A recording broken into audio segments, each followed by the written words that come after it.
Hey guys, welcome back to the channel. This is story about what if Naruto neglected and injured by his parents part 1. Before I start, please do support for more amazing content and comments for part 2. Do consider to subscribe my channel and share my video to your friends and check out the description as well. Let's start the video. There is a saying. It goes like this. You learn everything you need to know in life in the first 5 years of your life. For Naruto, this holds true. Ever since that horrible night, the night in which the Kyuubi was freed from its prison in Kushina Namikaze and then attacked Konoha, his life has been not what you expect. That night, the fourth Hokage, Minato Namikaze, had to seal away the Kyuubi somehow. He would have done so by sealing the yang, or light side, of the Kyuubi into Naruto's sister, Kira, while sealing the other half of the Kyuubi into his brother Menma. Only, in order to save Minato, Sarutobi arrived and did the sealing himself, with a smile as he died. Happy to be with his wife once more. Even though Naruto was the oldest of the 3 triplets born to Minato Namikaze and Kushina Uzumaki, the poor blonde was seen as second best, or in this case, third best in their opinion. They didn't even know that they were doing it, and so didn't care. Some say that the reason for this is because of what happened just before the Kyuubi was released. When Kushina had finished giving birth to all 3 of her children, she was reasonably tired as hell.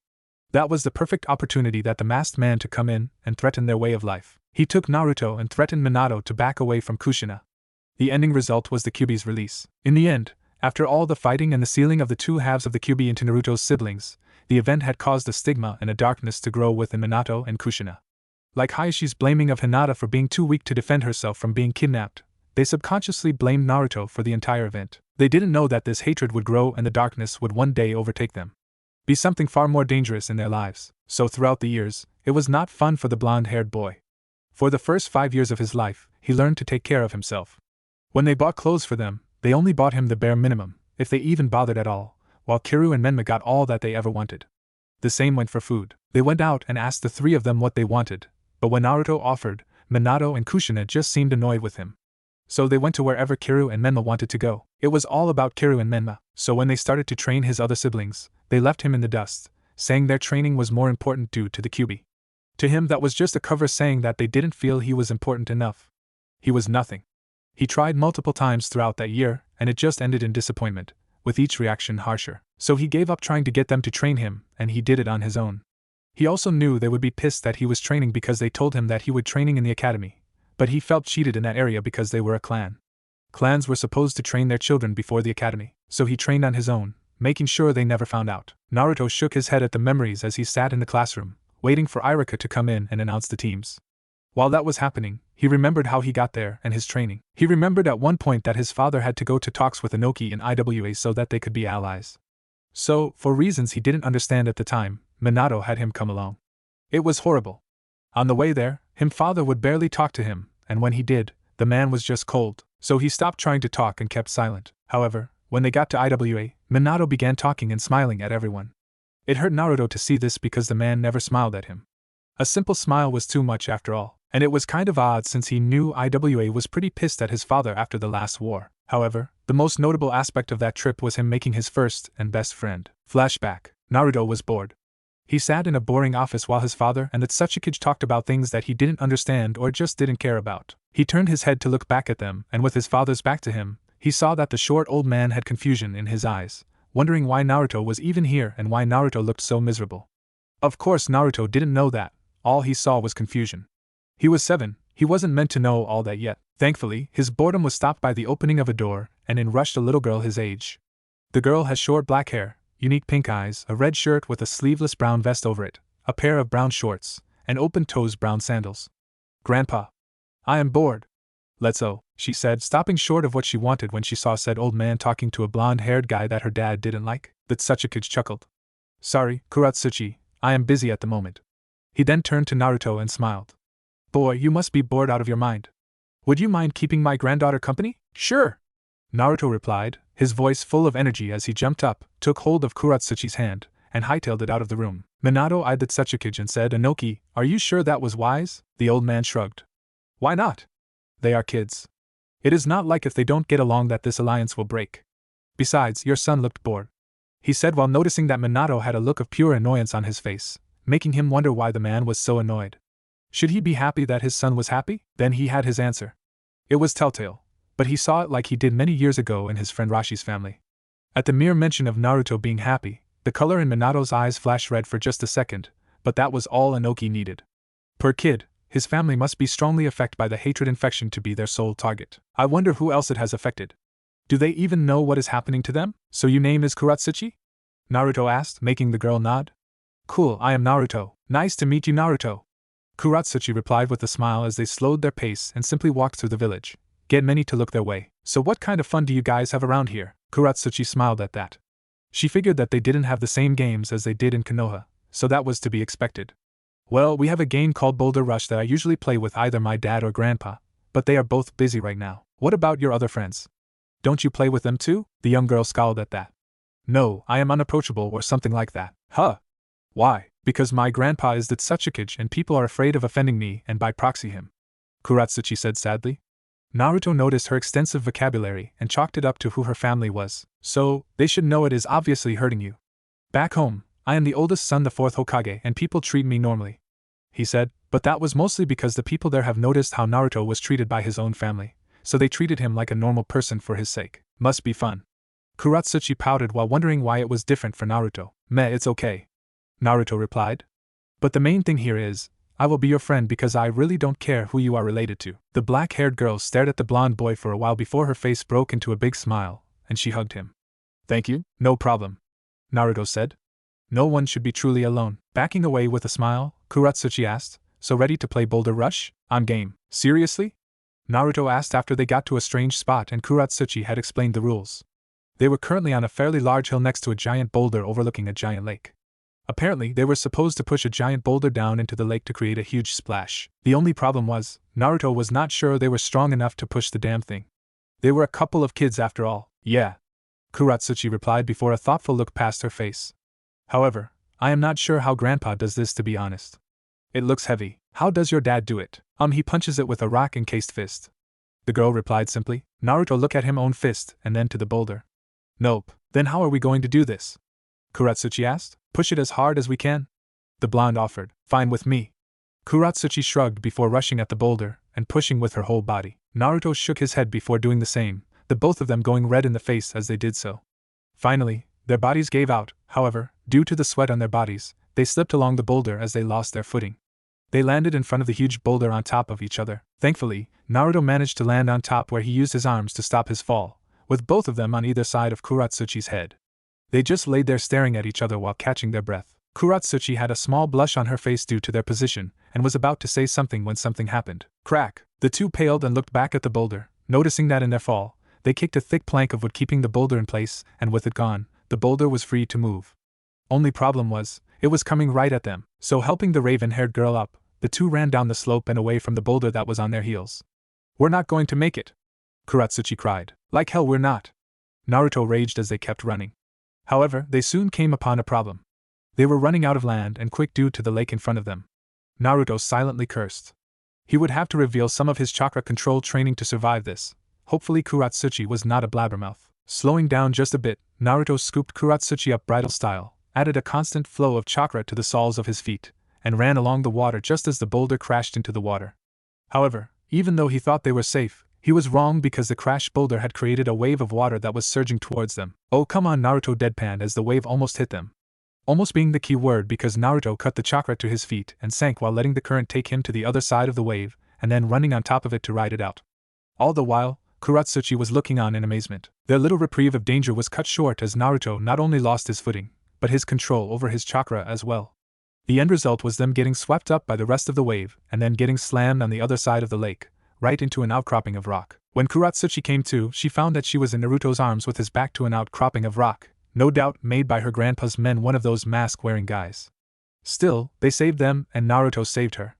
He was cool her in books. Naruto opened his eyes and said, "Are we dead?" The soaking wet girl laughed out loud at her equally soaked blonde friend and said, "Nope." "But how were you able to walk on water like a ninja?" "About that, can we keep this a secret?" Naruto asked.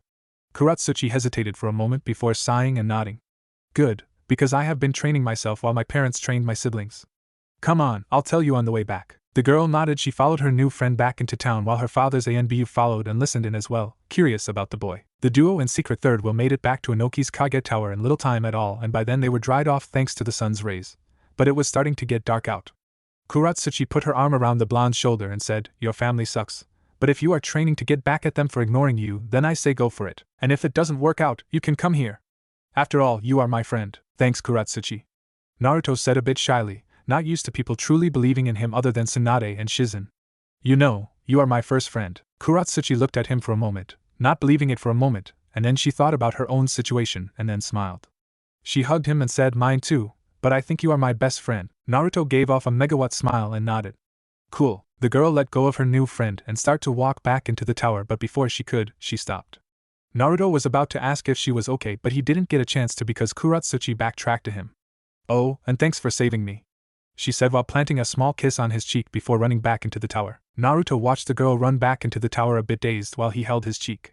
No problem, he droned out, making the hidden Anbu chuckle as he disappeared to report back to his superior. Inoki sighed while his hands messaged his forehead. His Anbu had just gotten back to him after he sent the man to look out for the two kids. He had been surprised to find out that Naruto was able to walk on water somewhat with obviously no help from his parents. He was actually happy that he boy learned how to do so, or else he and Kuratsuchi might be dead from their boulder rush game. Something he needed to do about, like teach Kuratsuchi how to manipulate the boulder's weight. However, what got him was how the boy was dealing with the situation. He was training to eventually show them he meant something, and then there was Kuratsuchi's offer, which he didn't think was a bad idea. Still, with the boy's story, it was just as bad as or worse than Rashi's experience. Minato and Kushina along with a few family friends were the most affected by the hatred infection, while the young blonde siblings seemed barely affected by it. Odd, but whatever, he was sure the boy could do it. Then, another Anbu appeared in his office to give him some info on Naruto's predicament. Sir, it would seem that Minato is asleep and has locked his son out of their given apartment. Thank you, you may leave? Inoki replied with some annoyance. He stood up to leave and help the boy since he himself had a key, but stopped as a scroll on his desk caught his attention. Should I? He asked aloud before shaking his head. Why the hell not? Rashi already thinks Kuratsuchi has the potential to use the lava element, so she won't really need it. Naruto sighed as he made his way to the roof of the apartment building that Inoki let him and his father use for the duration of their stay. However, like usual, his father had locked him out after a long day of work, not bothering to even care if Naruto was there or not. Figures. Naruto grumbled as he stared out around the village of Iwa in twilight. Something on your mind, boy? A familiar voice asked him from behind. Naruto wiped around to see old man Inoki floating a few inches off the ground. The blonde shook his head and said, No, not really. Just wondering why my family is like it is. Inoki nodded. When you do, you will have to face something dark. When that time comes, I feel that you will need all the power you can get. What do you mean? Naruto asked, not understanding. Inoki smiled as he handed Naruto a scroll. You'll know when the time comes, he said as he floated back to his tower, but not before turning back to Naruto. In the meantime, get some rest. Once he was gone, Naruto looked back at the scroll to see two things. One was a key, mostly likely to the apartment. The other was words on the scroll. Dust release. End flashback. Naruto smiled at the memory. Inoki and Kuratsuchi truly believed in him, and that was good enough for him. And thankfully, him and Kuratsuchi still kept in touch with letters they sent each other every month. Despite the distance, they really were best friends. Turning his head, he looked at his reflection as he still waited for his teacher to show up. Must be preparing himself for a goodbye speech. He does like to talk, he thought. Naruto was currently wearing the usual open-toed sandals for ninja, but they were white. His pants were jeans that were bleached white as well. He had on an orange t-shirt with a white unzipped white hooded jacket over it. On the back was his special kanji that the higher-level ninja and a few civilians knew the true meaning of. It was the kanji for chaos. It was his secret to keep until the time was right. A tap on his shoulder brought him out of his musings. The blonde looked to see 3 out of 5 of his only friends in the academy: Shino, Shikamaru, and Choji. While Choji was clueless most of the time on Naruto's plan, Shino and Shikamaru had picked up on Naruto's plan. They also felt for him because of his situation. Shikamaru found that Naruto was a challenge for him and found out Naruto's plan right off the bat, thinking it was ingenious. The blonde could have left at any moment that he wanted, yet he stayed in the village to piss off his family, and eventually show them what he could do. Now what the blonde could do was something not even he knew. He was still trying to figure that one out. Shino figured it out as well but did not become friends for that reason. Despite hating his brother and sister for the Kyuubi among other reasons, Naruto did not hate Shino right off the bat because of his bugs like most people did. The blonde had accepted him because he thought the Bug clan was cool. Choji was a friend of Shikamaru and that was main reason he became friends with Naruto. The big-boned boy knew the blonde was hiding something but he didn't mind the boy, even if he could be as broody as an Uchiha at times when in the presence of his family. At other times he was just a goof and it pissed off his parents visibly that he didn't take much seriously. Naruto's other 2 friends at their own desks across the room. There was Kiba and Akamaru.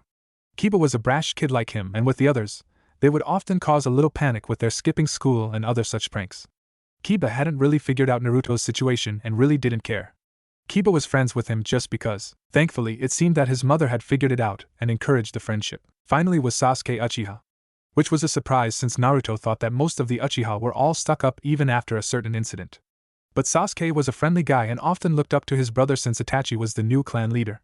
A tiring job, yes, but he made time for his brother when he could. Sasuke was surprisingly the second best in class, and he was okay and at the same time not okay with it. Sasuke was not really pushing for Rookie of the Year, but he just did not get along with Naruto's brother, Menma, and so they were always at each other's throats. Thankfully, he didn't have a problem with Naruto. Who do you think will be on your team? Choji asked while munching on his ever-present bag of chips. I would prefer it to be any one of you since we all passed, Naruto said. Yes, he passed, but he made it so that he did just barely. Still, this was all just a front. Naruto had a plan and it did not include them. It included his siblings and eventually making fools out of them, destined children his ass. Logical since we are your main friends. Despite Kiba being a friend, he is not close and seems to prefer your sister, which makes it hard to develop a friendship with him. Shino concluded, to which Naruto nodded too. Yes, Kiba had a major crush on two girls in class, his sister Kiru and Hinata Hyuga. Both often spurned his advances, but he never gave up like the dog he was. Still, Naruto thought Kiru and Kiba made a good couple. They were both full of themselves after all. I also wouldn't mind being on Sasuke's team.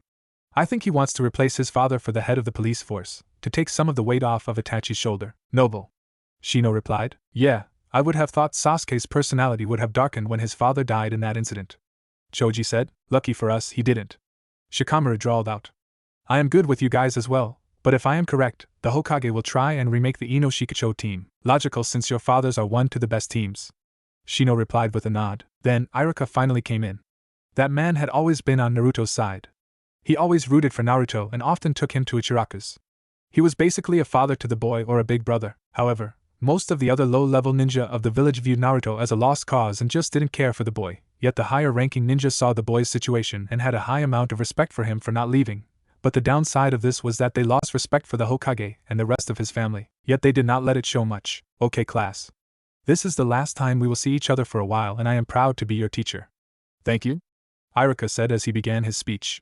When he was finally done, he got to the teams.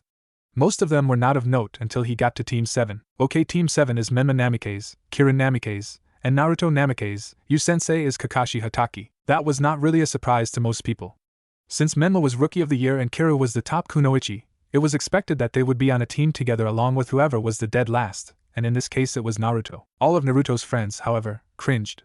They knew of Naruto's dislike for his own family, along with a family friend that seemed to not carry the way, and now he would be spending more time with them.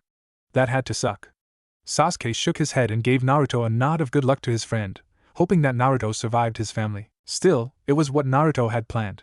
On the outside, his knuckles were white, showing his friends that he was not happy, but that was mostly for the name, Namikaze. He hated that name since he felt he wasn't even part of the family.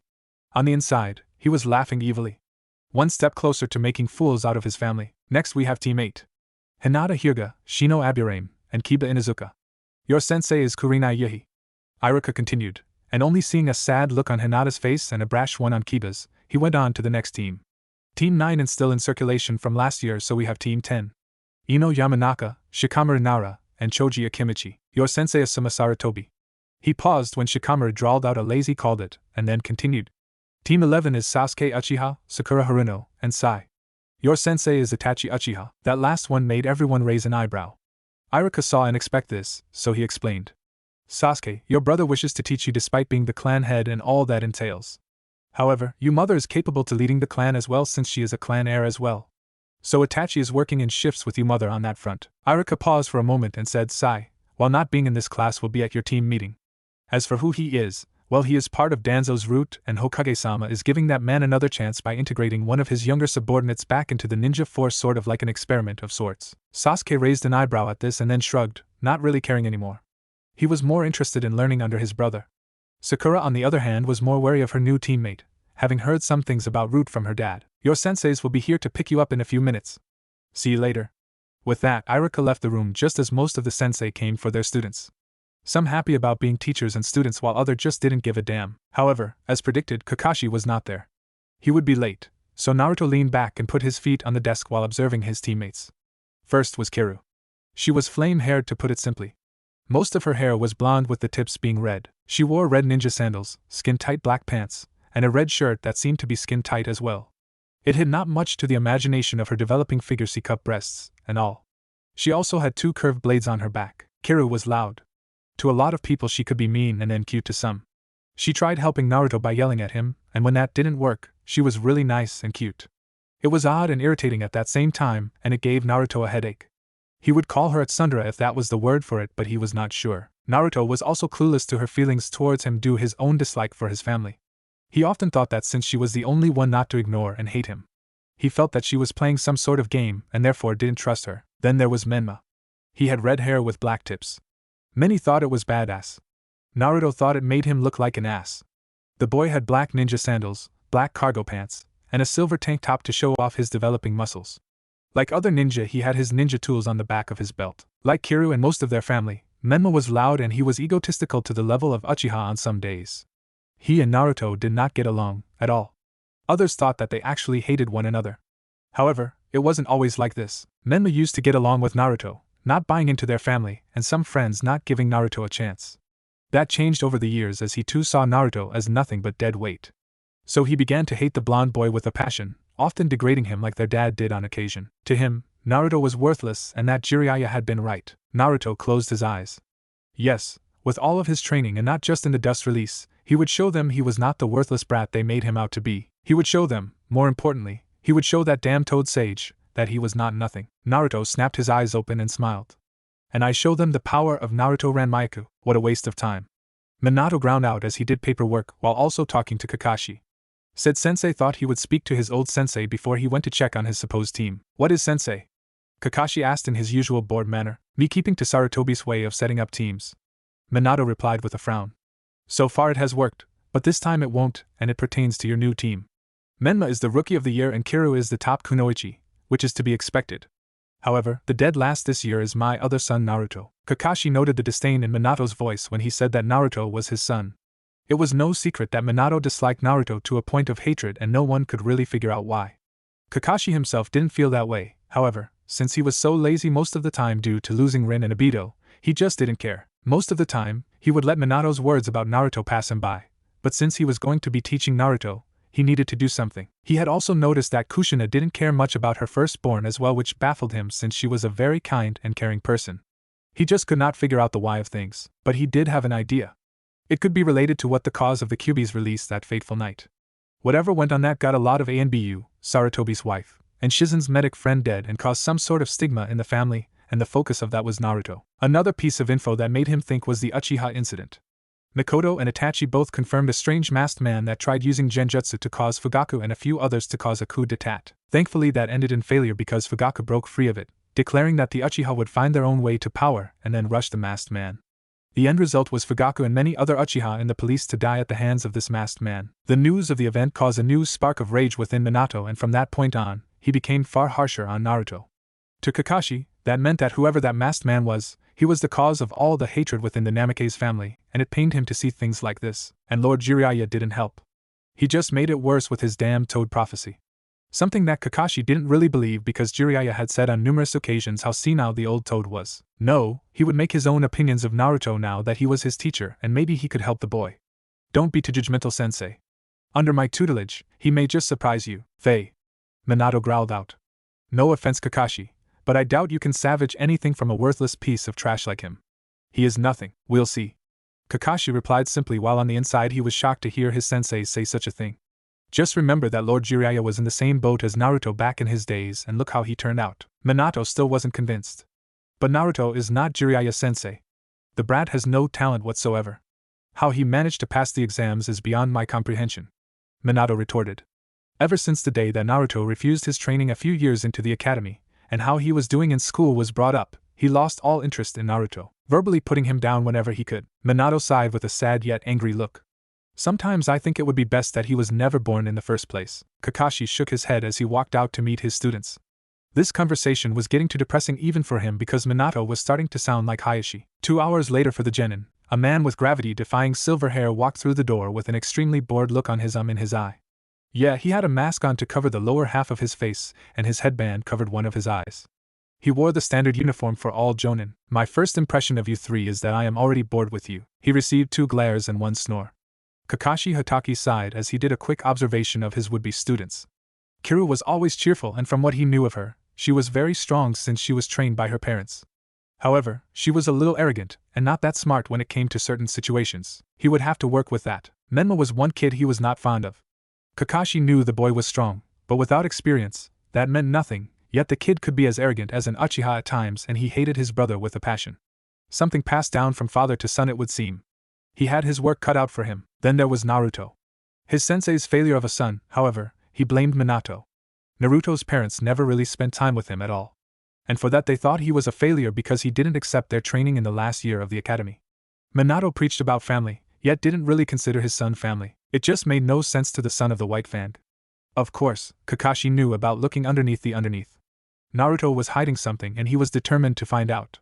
After all, he was on his side. Now to just wake him up. Please wake up Naruto and meet me on the roof, Kakashi ordered before walking out the door. Face down in his little orange book, Menma scoffed. You wake up the failure or let him rot there. I ain't waking him up, he said before getting out of his chair to make his way to the roof. Waste of time for this team anyway. Kira sighed and went to her older brother, knowing that Menma would not bother with such a menial task. However, once she reached him, his head snapped to her, and he opened his eyes in a fierce glare, scaring the crap out of her. Kakashi-sensei said. I heard him. The blonde cut her off before walking out the door, leaving a sad Kira in his wake. How am I going to get through to him? She thought as she trudged after him. There was a reason he hated her after all. She was the one to mention how badly he was doing in the academy. Flashback. Are you kidding me? An 11-year-old Kira asked as she stared at her brother in disbelief. You are failing the academy? Doesn't matter. Just drop it, Naruto grumbled out as they entered the mansion. Menma just scoffed as he walked past, not caring. Naruto was a waste of his time, and why Kira bothered even helping Naruto was beyond him. Once inside, Naruto got to work on his studies by reading a book on the couch. Normally he would be left alone, which was good for him so that he could read in peace, but fate seemed to hate him that day because his father walked in the room. Normally that would not be so bad, but the man was staring at him instead of ignoring his presence. Naruto, I need to talk to you, Minato asked, catching Kiru, Menma and Kushina's attention. What about? Naruto replied, keeping his tone civil. Tempers often flared in this family after all. I think I should train you now that you know how to harness your own chakra, Minato replied, gauging his son's reaction. Kira looked happy while Kushina kept on a neutral look on her face, and Menma rolled his eyes, knowing it would not help Naruto. Now? In the fucking last year of the academy? Naruto thought angrily as an intense glare made its way to his face. No thank you, Naruto said, shocking the family. What? Minato asked in shock. He thought Naruto wanted to be trained. He asked when he was 5 all the time. Kushina raised an eyebrow at her son's behavior, but left it to her husband. Still, she found it odd that the boy would not want their training. You heard me, I have no interest, Naruto said. 1 fucking year of your training and then pawn me off to some low-level jonin so you won't have to deal with me. No thanks. Kira looked at Naruto with a frown and spoke the words that further separated the family, but she was only trying to help. Brother, you should take his offer since you are failing the academy, Naruto growled and sent his sister the most menacing glare he could muster while Kushina rolled her eyes and left the room, although she seemed a bit distracted. Still, he was not worth her time. Menma smirked and followed his mother's example. Minato's eyebrows shot up past his hairline and nearly shouted, What? Why did you refuse my training then? Because I don't need your help. I've survived this long without your help, Naruto ground out. You haven't bothered to help until now and I don't want it anymore. I'll figure out my own ninja way, father. He then got up from the couch and walked out the door, slamming as he left. It was not like he actually lived there or anything. Naruto never noticed the look of pure rage on Minato's face, nor Kiru's extremely hurt look. Then again, he really didn't care. Flashback end. I was just trying to help back then, she thought sadly. Still, she would not give up despite her friends telling her to give up, on both trying to regain Naruto's trust and his affections. She loved him a lot and wanted to be with him, no matter what Jiraiya said about him. To her, he was not nothing. She didn't even care if others thought her feelings for him were weird. Ino and Sakura had tried to convince her that Naruto was a lost cause and to give up on her feelings for him, but that ended in disaster for them. Even Hinata told her to give up, but she knew that girl's game. Hinata liked Naruto as well and she would not lose to her. She was so into her own thoughts that she didn't even notice that she was the last one to the roof and already sitting down in between her brothers. She noticed that Menma was sitting on a step that led to the edge of the roof and he looked a little pissed, probably for being on a team with his brother, and Naruto was leaning against the railing on the roof while having a bored look on his face. Kakashi cleared his throat and began. Well, now that we are all here, a pause for the group to look at Kiru, who just looked annoyed at being singled out. We can begin. First I want to tell you that you may think you are genin, but you are not yet. So, tomorrow, we will have a test of sorts to see if you have what it takes to truly be genin and be on my team. But before that, let's get to know each other. Why don't you go first? Kira suggested. Kakashi eyed her with a bored look. Fine. My name is Kakashi Hataki. My likes, my dislikes, I have hobbies. My dream for the future is none of your concern. All we learned was his name, which we already knew. The new genin mentally shouted in annoyance. Since you opened your big mouth about all of this, you go first, Flamehead. Kakashi ordered. Kira pouted cutely with her cheeks puffed out before she relented. My name is Kira Namikaze. I like my family and heaps of ramen. I also like to train and hang out with my friends. I dislike doing nothing in the 3 minutes it takes for ramen to cook. My hobbies: I like to train. My dream for the future. Kira smiled sadly at that. Maybe be Hokage like my mom wanted to, and to have a family of my own. While the others looked away, she looked at Naruto at the end. Okay, so I have Minato's daughter who has great potential and for some odd reason, what to be with her brother, who everyone can tell, hates her. But then again, everyone knows she loves him. Odd. Kakashi thought, but he was not going to interfere with that. Menma raised an eyebrow and kept silent. Hokage, huh? That arrogant ass would just give it to her now if he could. What a waste of time. Naruto thought boredly. Those were the thoughts running through Kira's potential team. Okay then, you're up, Red. Menma smirked. He didn't mind that nickname. Fine with me. As you already know, I am Menma Namikaze. I like training, ramen, and strong people because that is what matters in this world. He paused to give Naruto an arrogant smirk, who continued his bored look. I dislike a lot of things, starting with the dead last loser leaning against the railing. Naruto, do us all a favor, fall off the building and die. That way you won't weigh down the team. Naruto just flipped him the bird. Kira, on the other hand, slapped Menma across the face with an unpleased look on her face. Listen up, Menma, quit being such an ass to him. Your siblings and teammates now, for God's sake, Menma snorted. Maybe if he wasn't such a useless sack of shit and the rest of the family didn't hate his guts, then I might be civil towards him. But until that time comes, he can die for all I care, asshole. Kira grumbled. Whatever now, my hobbies are none of your concern. My dreams for the future are to marry a strong woman and be Hokage in place of father. He turned to Naruto with a smirk. You will be the first to go when I rule. Again, the blonde just stared at the boy like he was an idiot before going back to not caring. Used to all the verbal put-downs by his own family. Ah God, he is worse than I thought. I need to whip this kid into shape. He needs to learn boundaries, among other things. Kakashi thought while shaking his head. Apparently Menma took to Minato's style of family a little too much. Arrogant asshole. We're family, we are not supposed to act like this. Kira thought angrily. Great, 2 arrogant prodigies. Why do I have the most rotten luck in the world? Last is you little ball of shine. Kakashi said, referring to Naruto, who gave him a deadpan look. My name is Naruto. There is not a whole lot I like, but I do like ramen and being lazy. There are a lot of things I hate. My hobbies include just lazing the day away, like a Nara. Naruto looked thoughtful for a moment and then said, for my dreams, I guess it doesn't matter, I won't last long anyway, being a failure. After all, I am nothing, he said, ending it with a creepy smile that sent shivers down their spines. Sigh, this kid is something else. They really did a number on you, but I see through that facade. You are hiding something big. Just what is it? Fey, loser. At least you accepted your fate, oh Naruto. I love you with all my heart. Why are you like this? Kira obliviously thought before she opened her mouth. Don't worry, Naruto. I'll protect you. Great. Naruto replied sarcastically while rolling his eyes. My death has been prolonged today. That made Kira look at him sadly, but then she put on a determined look. She just saw this as another challenge. That's a promise of a lifetime, Kira declared, earning an annoyed look from her brothers. Menma didn't bother saying anything though, because she would just ignore it or lose her temper on him like their mom did to certain people. Kakashi just sweat dropped at the whole scene, silently cursing his old teacher for this extremely dysfunctional team. Okay, let's meet at Training Ground 7 tomorrow at 7. And remember, this test has a 66.6% failure rate. Oh, and it would be best just to not eat any breakfast, unless you want to throw up. Later. With that, Kakashi went up in smoke. Ugh, fine, let's just go home. Menma stated as he and Kira got up to go home. Kira was the one to notice that Naruto was not going in the same direction as them.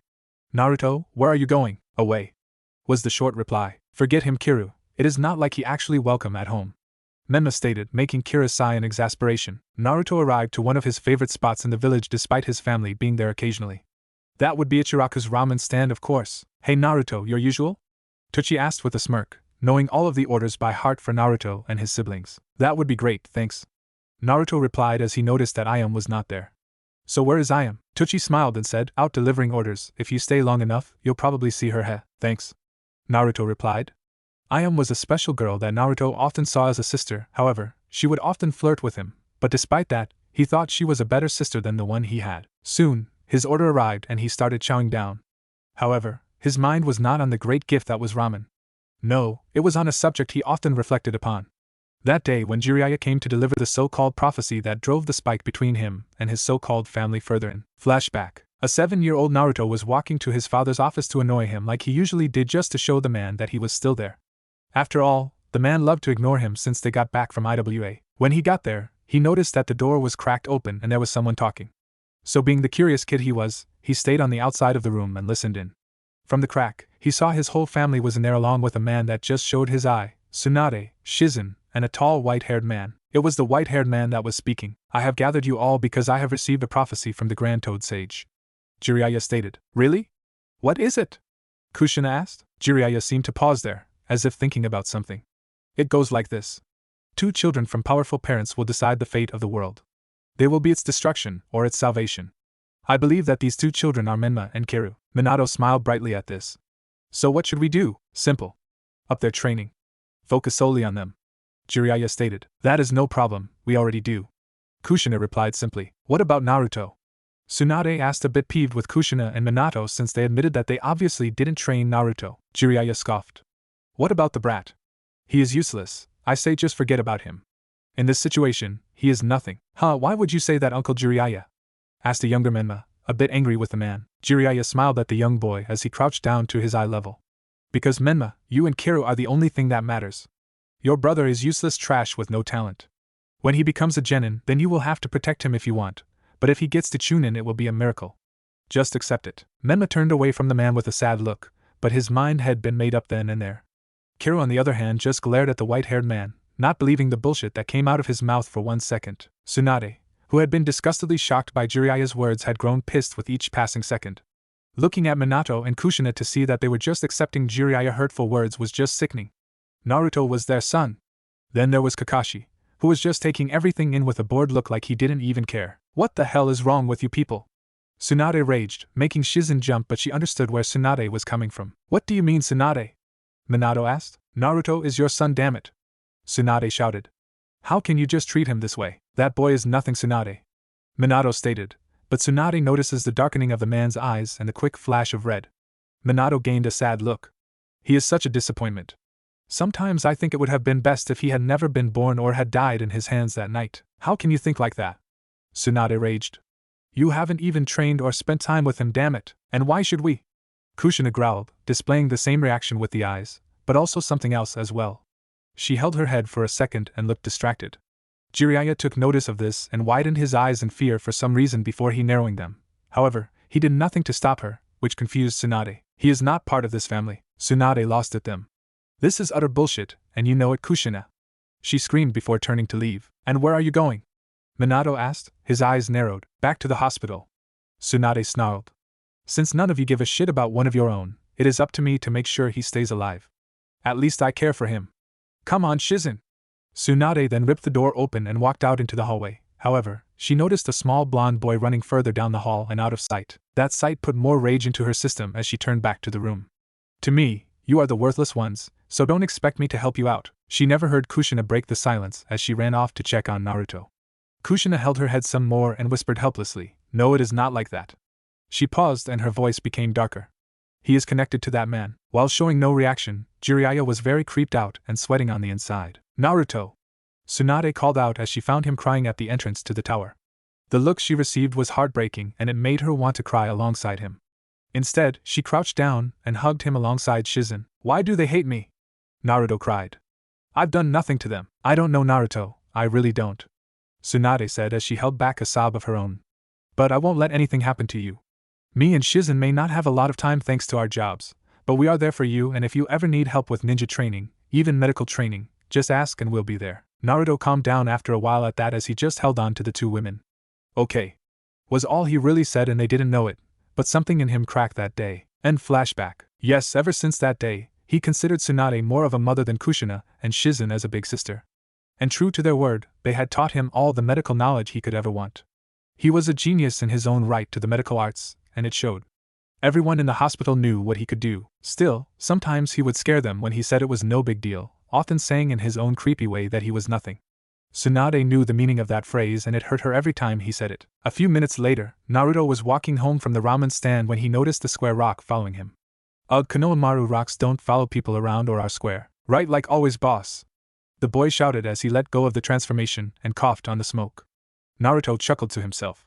He knew the kid because Asuma introduced them, and they have been good friends since. Also, somehow the brat managed to see past his charade. Boss. Let's go prank some Chunin. Okay. Naruto said with a rare smile. MOM. I'm home. Kira shouted as she entered the mansion. Oh good. Tell me, who did you get for a team?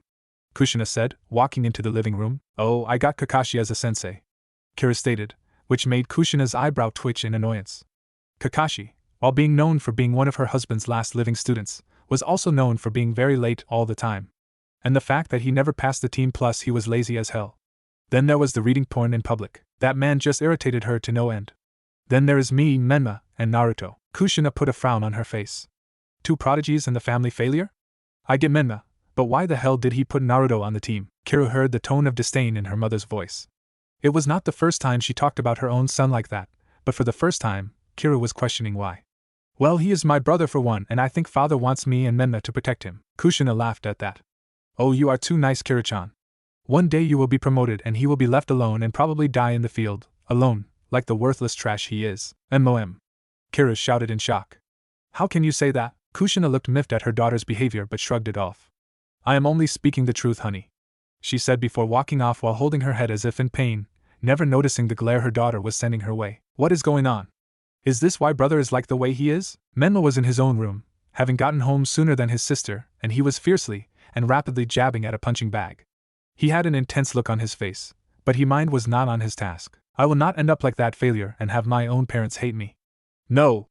I will surpass them so much that they can't hate me. Yes, Menma had his own problems of paranoia to deal with. The next day, Naruto was the last to meet at Training Ground 7. He noticed that Menma glared at him like usual, but Kira seemed to be in deep thought. The blonde just shrugged it off, not really caring at all. A few minutes later, Kakashi arrived. Oh, timed that one good. Naruto thought with a smirk as he looked to see the man. Well, it is nice to see you all, Kakashi stated with a nice smile. Now that we are all here, I believe we should begin and see if you all have what it takes to be shinobi. He took out 2 bells and attached them to his hip. You will have until noon to get these off me. Whoever doesn't get them, gets sent back to the academy. But there are only 2. Kira pointed out, which means one of you will be going back. Kakashi said before looking at the sun. You will have to come at me with the intent to kill. Good luck and yes, you may begin. With that, all 3 disappeared. Well, 2 of them did. What do you think you are doing, Naruto? The blonde shrugged before walking off and sitting under a tree. Sitting down. No way in hell will some like me be able to do this by myself. Oh well, like I care, he said, but the last part with a glint in his eye as he looked at Kakashi. From the trees 2 slaps to the head were heard. Come on, Naruto. At least try. Kira thought angrily. So you are not even going to try? Kakashi asked. Naruto sighed like this was expending too much energy before he brought up a hand and waved it in a circle-like motion. They were stunned to find energy building up around said hand into the form of a ball. What is that? Kakashi asked, almost thinking it was the Rasengan. He wasn't far off. Chakra ball. Naruto deadpanned as if it was the most obvious thing in the world before lazily tossing it to the man. Of course Kakashi dodged it by leaning to the side, but the man was not expecting the results. As soon as the ball hit a tree, it exploded, taking out a good chunk of the tree and making it fall. So this is the thing that could make you lucky enough to be Chunin. Menma thought as he remembered Jiraiya's words. The technique had promise and Menma was not sure how good it actually was. Awesome. I knew you had power to protect yourself. Kira thought happily. Question is, would mom and dad accept you for this? After all, they seem to be against you no matter what and I can't figure out why. Just how did he make that? Kakashi thought with a wide eye. There, I tried. Naruto stated before leaning his head back and closing his eyes. He is hiding something. Maybe I will find out during this escapade. Kakashi thought before shrugging outwardly, walking off, and disappearing. Soon the scarecrow-like man found Kiru and from what his old sensei told him, the girl was still really bad at genjutsu but that was kind of expected for a Jinchuriki. However, she should be able to detect the illusions and dispel them. Still, he would have to do an emotionally shattering one to get past the girl. He just hoped she forgave him later on. First lesson, Genjutsu. Kiru was almost hiding perfectly from Kakashi, or so she thought. She knew that the man was a Jonin, and while she was strong, she was barely a Genin, despite being a Jinchuriki. That's it. I have to have them help me in getting the bells. Teamwork. Duh. She was about to get up, but a wind started blowing and things changed. Kiru, I found out the true test. Came Naruto's voice. You too? Kiru asked before a smile crept on her lips. Her mother was wrong, he was not worthless. It's tea he started but was cut off by a three-pronged kunai to the stomach, followed by their father appearing in a yellow flash and backhanding Naruto into a nearby tree. Dad? Kiru asked in fear from his enraged face. On the outside of the genjutsu, Kakashi rose an eyebrow at that. What would he be doing in the hell viewing technique? You need to grow up, Kiru. Minato replied as Kushina appeared in the scene in full battle attire. Mom? Kiru asked in disbelief. Okay, now Kakashi was concerned. What was this girl seeing that had her parents in it? I told you before, honey, he is nothing but worthless trash. Something that needs to be put down. No, Kiru whispered, rooted in place as tears started falling from her face. Kushina ignored her. Menma, would you please be a dear and bring that failure over here? We are going to be helping your sister with her little problem. My pleasure. Menma said as he walked onto the scene and dragged Naruto to them before slamming his foot into Naruto's back to make sure he didn't escape. All with a cruel smile on his lips. What do you mean, mother? Why is Menma in on this? Kira asked. He is just helping us get rid of this trash. Kakashi replied as he appeared on the scene. You too, sensei? Kira asked, visibly shaking now on both sides of the genjutsu. Please don't. The real Kakashi was really starting to regret his genjutsu decision now. Her worst fear may be something very terrible. The illusion Kakashi took out a tanto and held it at Naruto's neck. From this point on, you will not have this worthless trash for a brother. He will be forgotten and you will become a great shinobi with the great Kyubi no Kitsune inside you, no longer held down by your sick love, and be one of my 2 students. No! Don't do it! He can be better. I'll help train him. No, please.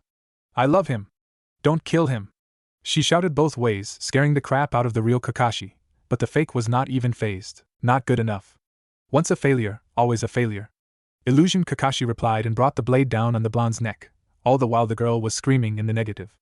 Then it was over. The blonde's head came rolling over to her, with a look that said that she was not able to protect him. Kira carefully picked up his severed head as she fell to her knees, a waterfall of tears running down her face. No, Naruto. No! She screamed out to the heavens in agony, making Kakashi look at her sadly, but also in a bit of pride for not resorting to the Kyubi's power yet. If he continued this, he was sure the girl would bring out that power, and he was right. He soon felt that dark chakra leaking from her, changing her eyes from their violet color to a blood red. You really want to fight the great Kyubi's power, Kakashi-sensei? Fine. She screamed as her hair waved around menacingly. The strange thing about all of this though was how quickly it ended with Naruto's presence. A few minutes earlier, Naruto was sitting under the tree, contemplating on how he would reveal his powers. He figured he should wait for a bit, but there was no harm in using them now to get the bells without being detected. It was then that he felt Kakashi engaging his sister with a genjutsu. Also, a clone of Kakashi was fighting Sasuke. He himself went to see that fight while he sent a clone to help his sister. So as the wind blew, he disappeared from that spot to see what was going on. A few seconds later, he was viewing the end of genjutsu cast upon Kiru. Rolling his eyes at the sobbing and enraged girl, he walked up to her with a kunai in hand. Kakashi watched this with confusion and fear. It was no secret that Naruto had a deep dislike for his siblings, but it looked like to him that Naruto was going to put her out of her misery with that look on his face. However, all Naruto did was stab her in the foot, shocking the girl out of the illusion and bringing her back to reality as he walked in front of her. And Naruto? The girl asked in shock. Genjutsu, and I thought you were smart. Naruto replied before walking off, deep into the forest where there were a lot of shadows, purposefully not showing his hands. Wait! I know what do! Kira shouted after him, but when she reached the spot, he was gone. Huh, where did he go? However, she was still feeling the effects of the genjutsu and the Kyubi's chakra in her system, so she walked away, wary of her surroundings and holding her arm nervously and with a disappearing limp due to the kunai in her foot. Kakashi stood in place, trying to figure out where Naruto went as well. He felt his chakra spike a bit, and then he was gone. No, the boy literally walked into a tree and disappeared. What the hell was that? It was then he received the memories of his clone that went after Sasuke. He was so distracted that he never noticed the pair of hands silently grabbed the pair of bells from his waist. What was odd about them was the fact that there was nothing connected to him, and the fact that one of them was using a tiny ball of dust released to cut the string while the other silently caught them before disappearing completely. The real Naruto walked toward an admittedly hilarious sight. Menma Namikaze was buried up to his head after his fight with Kakashi's clone. Menma, though that brute force was going to work for this, so he immediately channeled a good amount of Kyubi's chakra and bum rushed the Jonin. Well, this is quite the sight, Naruto said with a smirk. I have to admit that I am enjoying it. Fuck you dead last, Menma shouted. Get your worthless ass over here and get me out, Naruto snorted. Oh yeah, that will get someone like me to help you. Damn it, get me out of here or so help me. Or what, you'll glare at me to death. Naruto replied with an annoying smirk before it became dark as he got in Menma's space. You know, brother. I could kill you with ease right now, Menma snorted. Like you know how to hold a kunai the right way, much less kill someone of higher skill, are you sure? Naruto asked darkly as he placed his hands on the sides of the redhead's face. On twist and no more Menma. Or I kick you so hard the same effect happens. Menma paled considerably. You wouldn't dare. You think it would go well, the failure of the family killing the son of more worth? I highly doubt it. Nah, I am good. I am not a murderer. Naruto replied cheerfully, but his tone darkening still as he put a hand around Menma's neck. But I want you to remember this moment, my hand at your throat, ready to kill you. Remember that in this moment, I had the power. A pale Menma sneered at his brother. Is this why you came, to threaten me? Nope. Naruto replied, his cheerful demeanor returning as it cut all the tension in air, making Menma groan in annoyance. I was going to tell you the true meaning of this test, but seeing how you are acting, I highly doubt someone like you would willingly work with me. Where are you going? Menma shouted once he saw that Naruto was walking back into the shadowed forest. The Namikes blinked at that. It must be the heat because I just saw that dumbass walk into a tree and disappear. What the hell is going on? Noon came around sooner than they thought, and the group found themselves sitting against some training posts with a disappointed Kakashi looking down on them. Kira looked sad, Menma was scowling, and Naruto looked like he just didn't give shit. Well, it looks like you all failed. None of you even tried to grasp the concept I was trying to get through to you. I expected more. Oh, and what was it? Menma asked snidely, pissed that he was beaten by Kakashi and then mocked by his failure of a brother. Teamwork. All of you were supposed to come at me with everything you had to get these bells, he said, gesturing to the non-existent bells at his side, which made 2 of the 3 blink in confusion. Naruto barely even tried. Kira got caught in my genjutsu, and Menma rushed me head on without really thinking how a genin, Jinchuriki or not can beat a jonin. Fei, Jinchuriki are superior. Menma mumbled, Sensei, there are no bells on you. Kira decided to speak out, ignoring Menma for the moment. Kakashi's head whipped down so fast, they thought he broke his neck. Huh? How could I have lost them? Did I drop them somewhere? He asked as he frantically looked for them around and on his person. While that was entertaining the 3, Naruto finally had enough and took out the bells, jingling them a bit to get everyone's attention. I get what you did with this test. Naruto began. You wanted us to fight each other to see who would get the bells, but also wanted us to work together to get them. The whole thing about only 2 of us being genin was total bullshit. Konoha is founded on teamwork and teams usually have 4 on them. You want only 3 though? Fine, those 2 can have the bells. Naruto then tossed the 2 bells to either side on him, knocking the 2 out of their shock. How the hell did you get them, dope? Menma asked. Naruto shrugged. He must have dropped them because I found them on the ground. Kakashi didn't believe that for one bit, but just outwardly went with it. Is that connected to that disappearing power he has? Kiru was smiling softly. So, you do have some skills. I never doubted you, bro, but still, why hide them? Well, Kakashi said, regaining his voice just as Naruto got up to leave. It would seem that with Naruto's last act you 3 pass. Congratulations, we are now officially Team 7. Oh, and here are some words of advice. Those who abandon the rules are trash, but those who abandon their comrades are worse than trash. Meet me here tomorrow, same time. Great, we really are a team now. Menma grumbled before he took hold of the front of Naruto's shirt and got in his face. You better pull your weight, bro, the team is already weakened just by your presence alone. And don't think I have forgot what you said to me. With that, he threw Naruto away and walked home. Kira glared at Menma as he walked past with a self-serving smirk on his face. She shook her head and held out her hand to Naruto. Come on, bro, get up. Naruto, however, growled and batted her hand away. I can take care of myself.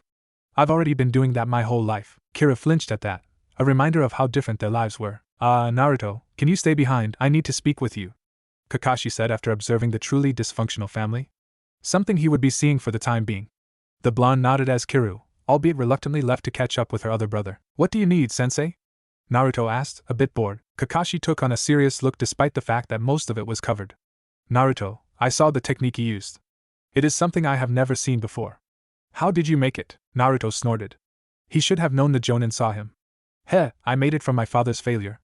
One failure using another, ironic, he said, confusing the silver-haired man. So he held up an arm with a smirk as a truly intricate seal appeared on it. Kakashi's eyes widened to epic proportions when he noticed that part of it had the Horatian seal in it. In truth, Minato, in his anger, tried to replicate the intangibility jutsu that the masked man had used on him. In the end, it failed and Minato cast it aside. Naruto found it and kept it. He didn't really know what to do with it until he was friends with Sasuke and Naruto asked if he knew anything about seals. Sasuke replied in the negative, but he did ask Itachi. When Itachi saw the seal and purpose for it, he was shocked, but he had a way to help Naruto. There was a jutsu in the Uchiha's vault that was similar to the Sharingan's Kamui. He gave it to Naruto hoping it would help. Plus it was kind of a sad thing to admit, but in recent times, no Uchiha could use it since they were not good with seals. Naruto worked his ass off to learn everything he knew about seals, and thanks to his Uzumaki blood, it came easy to him after a while. Plus he was able to imprint his medical knowledge to create something else, but that was for another time. But it was true that Naruto learned all he could of the Hiraishin. Although he had to do so in secret, just like with all his training, including the Rasengan and a few spin-offs. Anyway, he was not able to use the Hiraishin because it was tied only to Minato. Still he used a few seals from that jutsu into his new jutsu to perfect the intangibility jutsu. The end result was something better. The power to be nowhere and everywhere at the same time. He still needed a name for it. Plus, he found a way to get past the Hiraishin if his father ever tried to kill him. That is, a pretty impressive seal, Naruto. Kakashi replied, a little rattled before he sighed as he noticed another seal around Naruto's wrist. It was small, so he had no clue what it was for. Look, I am on your side. And I want to help. Even he saw that Naruto had trust issues because of the boy's parents. Who wouldn't, but he was trying to help. We'll see. Naruto replied before he walked away, but took a risk.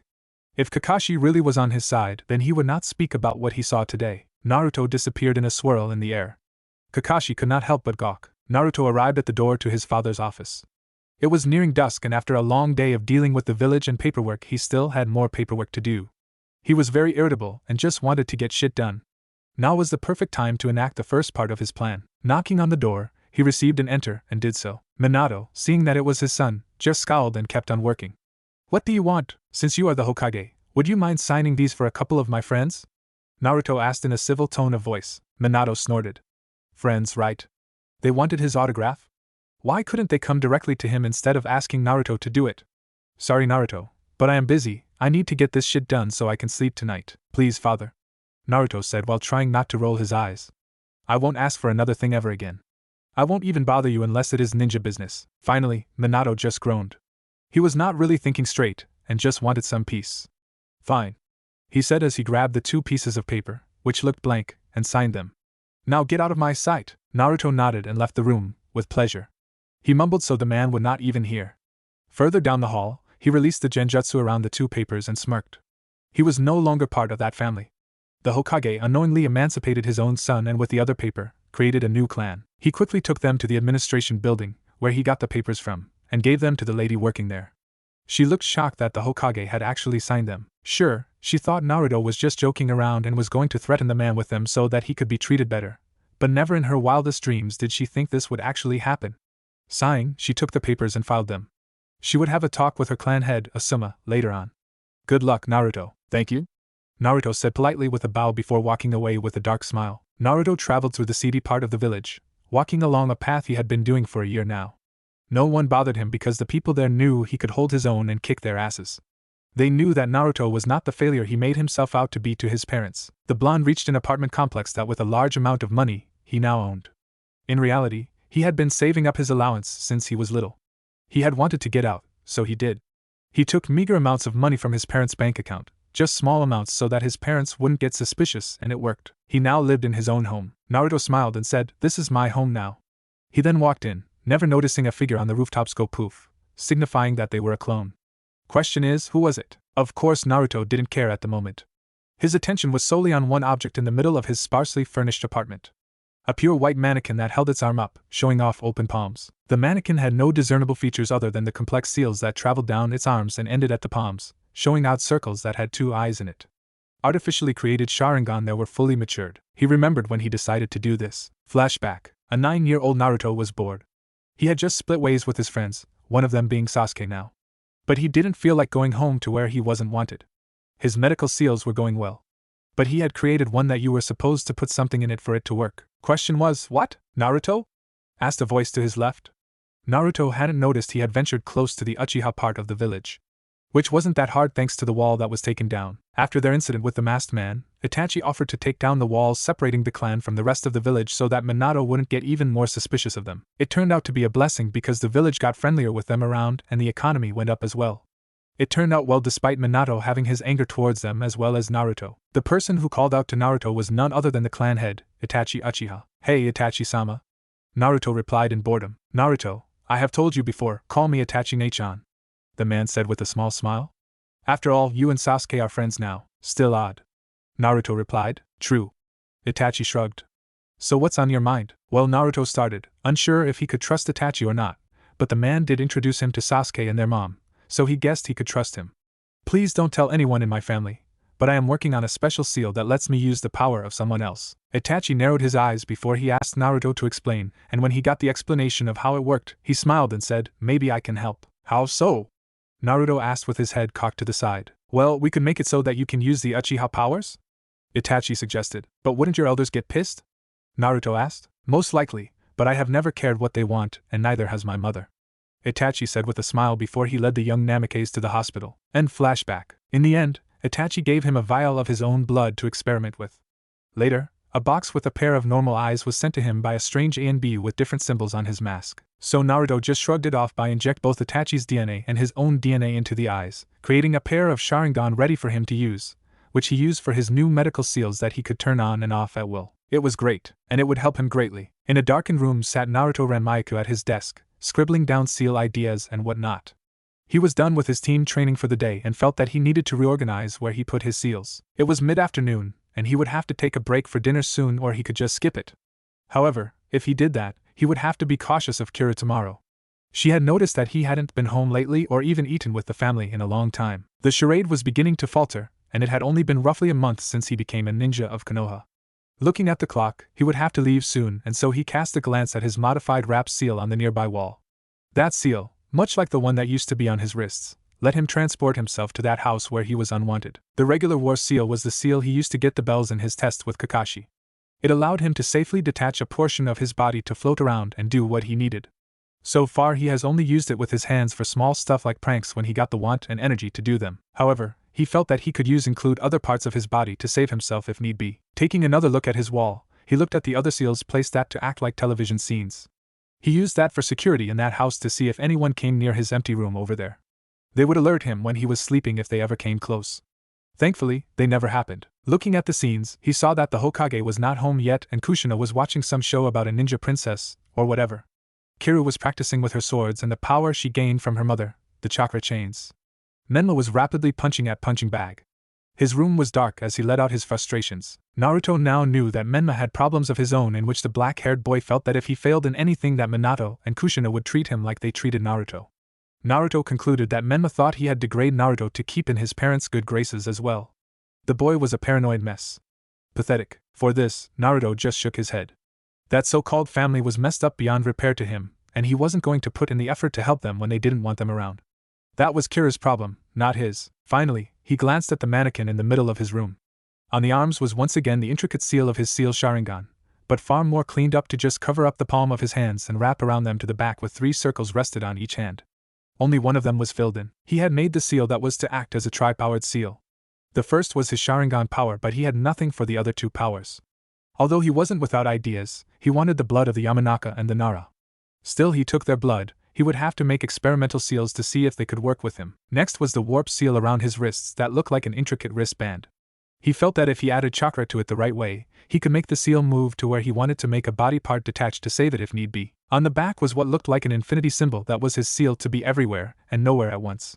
To keep it simple and not like he ruled the world or anything like that, he simply called it the Ghost Step Jutsu. Next to it, making the whole thing look like the tri-powered seal, was an empty seal what would work on his main element. The only problem with that was that he didn't know what his element was. The reason he wanted to know and utilize his element was because he wanted the ability to fly. With wind, he could just have the seal create a perpetual wind current around him to help him fly.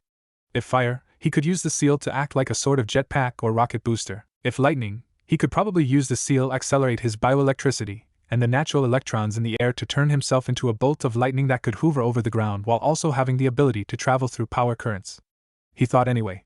If it was Earth, he could probably use magnetic fields to help him fly. He had no clue what he would do it if was water. Sadly, the ability to fly was not in the dust release scroll, and Naruto doubted Inoki would tell him the secret of how he and his people were able to fly.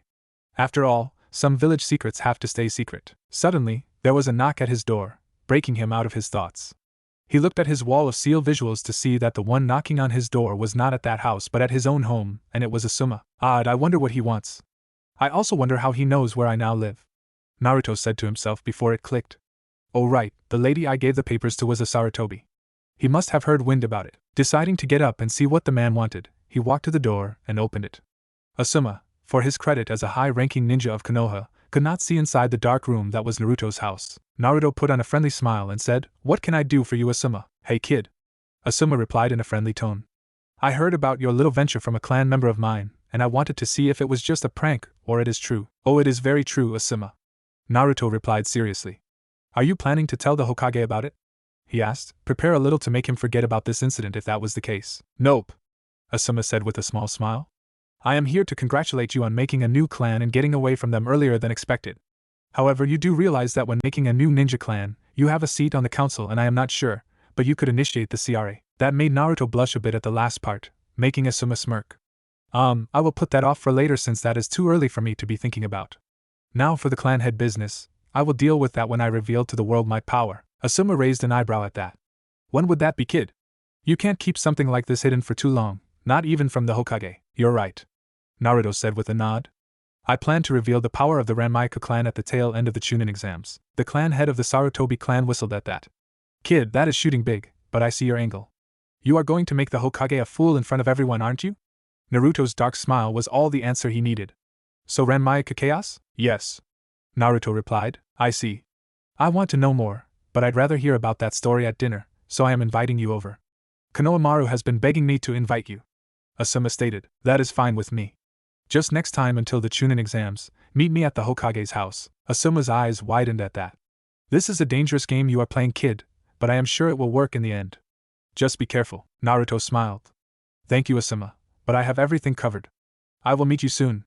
With that, Naruto closed the door while Asuma just shook his head and left, thinking that Naruto shouldn't have to do this. Naruto calmly walked over to his security seal wall and put his hand in the middle, making the seal glow brightly before his body disappeared and then reappeared in his nearly empty room in the Namake's household. The only things in there were his stuff from when he was much younger. Ignoring the large amounts of dust due to not being in the room, he quickly made his way out, locking his door with seals, and then to the rest of the house. As he was walking, he saw Kushina setting up the table with Kiru. He was just out of the house when the door opened on its own to reveal Minato. The two stared emotionlessly at each other before walking past each other, and Naruto thought he was home free as he made an appearance. But he was wrong. Menma, who was positioned on the couch watching the tail end of a movie, decided to speak. "Oh loser. Where do you think you are going?" he said, getting up to block Naruto's path. "Out," Naruto said in a bored but neutral tone. He did it to compose himself around these people, but he also did it because he knew it annoyed Menma for reasons he didn't care to know of. "Asuma invited me to eat at his place, so the failure of the Sarutobi clan invited another failure in life." "Perfect," Menma said as he left, shoulder bumping Naruto harshly as he passed. It was no secret what he thought of Asuma. The man may be a clan head, but he heard of Asuma going to the Fire Lord to be a guardian while the third Hokage wanted him to stay in Konoha. So in Menma's mind, not obeying the man's father made him a failure as well as Naruto. "Yeah, go run off to be with the other failures of the village," Menma shouted as he then pushed Naruto out the door and then slammed it shut. Minato just raised an eyebrow as his black-haired son's attitude, but said nothing as he went into the kitchen. Kiru glared at her brother though and marched up to him. "What was that about? You don't treat family that way." He is not family to me.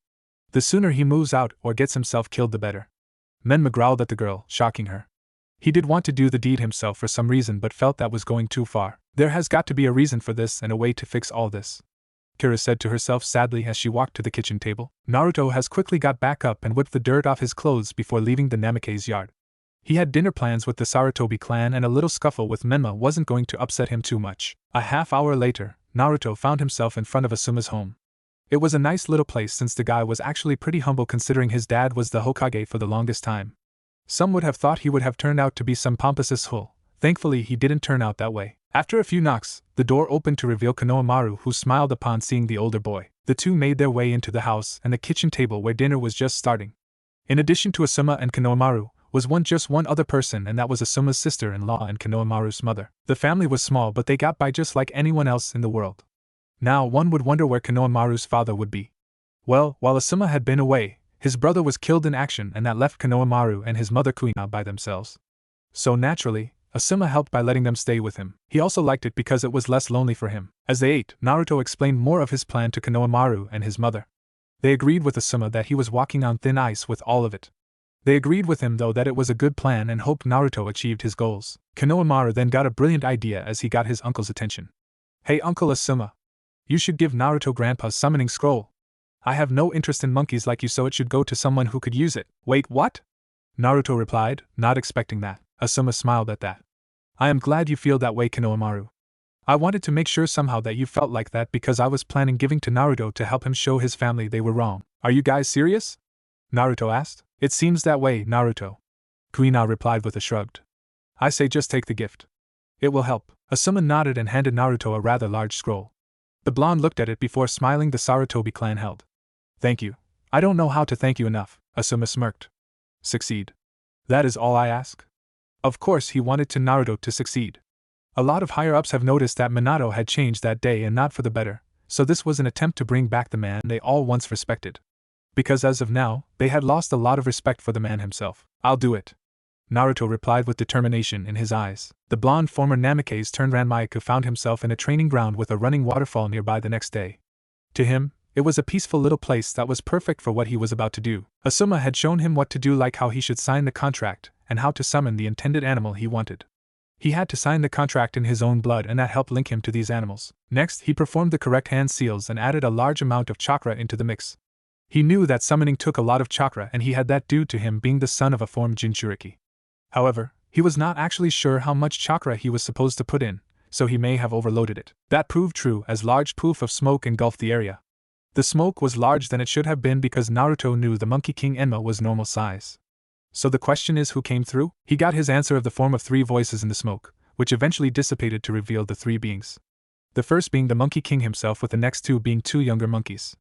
Maybe a few of his kids. The Monkey King himself has all white fur, probably signifying his advanced age, with hair going down his back and fairly large sideburns going down to his neck. He wore a black suit with mesh armor underneath, over which he wears a sleeveless, kimono shirt with white fur trimmings and markings reminiscent of tiger stripes on it, which is held closed by a sash. Enma also wore a Konoha forehead protector, signifying his alliance with Konoha thanks to the 3rd Hokage. The 2 younger monkeys were brown-furred like most of monkeys, but the odd thing about them was the black hair done in usual spikes. The one with the hair spikes going all over the place wore an orange GI. The other one had his hair spikes going all upwards, and his clothes consisted of a pair of blue pants and an oddly shaped shirt that looked like it was also armor or some kind.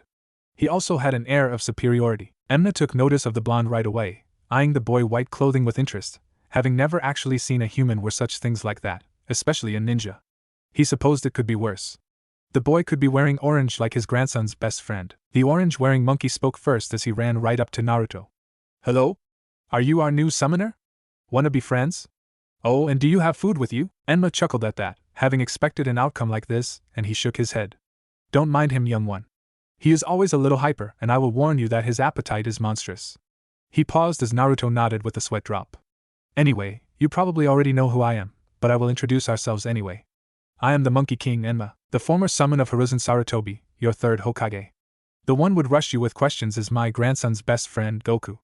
My grandson here is named Vegeta, said grandson nodded arrogantly before he puffed out his chest and declared in a somewhat squeaky voice. That's right, and that makes me the prince of all monkeys. Fear me.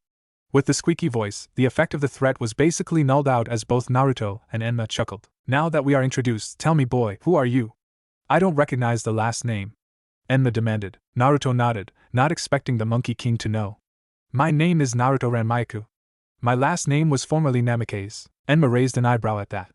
The son of Hiruzen's successor?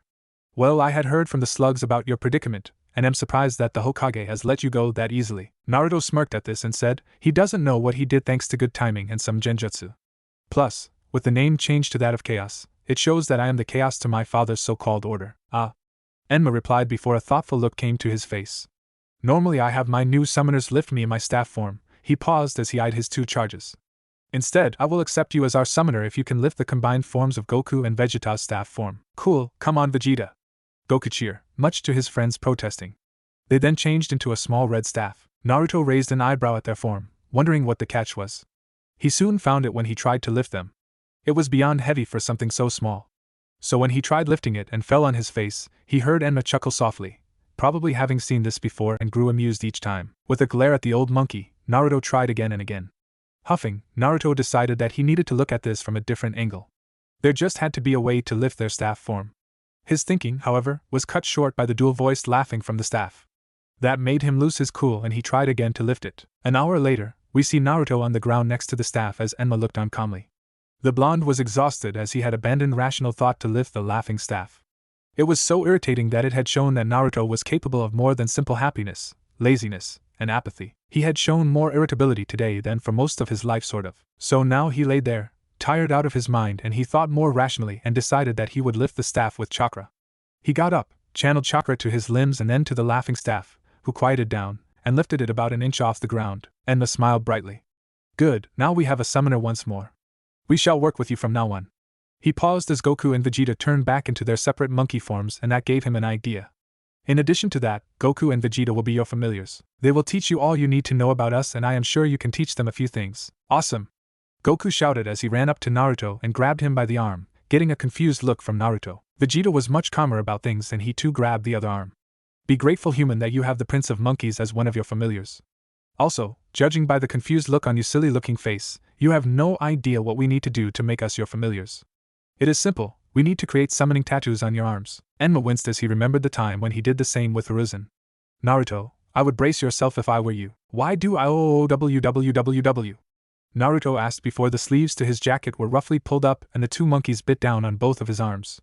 When they retracted their jaws, Naruto watched in pained awe as their saliva glowed before combining with his blood to form a series of kanji on each arm. It is done, Vegeta declared before he nodded to his grandfather, and then to his new summoner before leaving in a poof of smoke. Summon us anytime you want, especially when you are having dinner.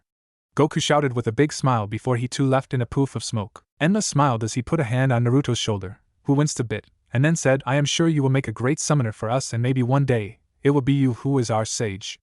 Good luck until then, Naruto ran Maiku.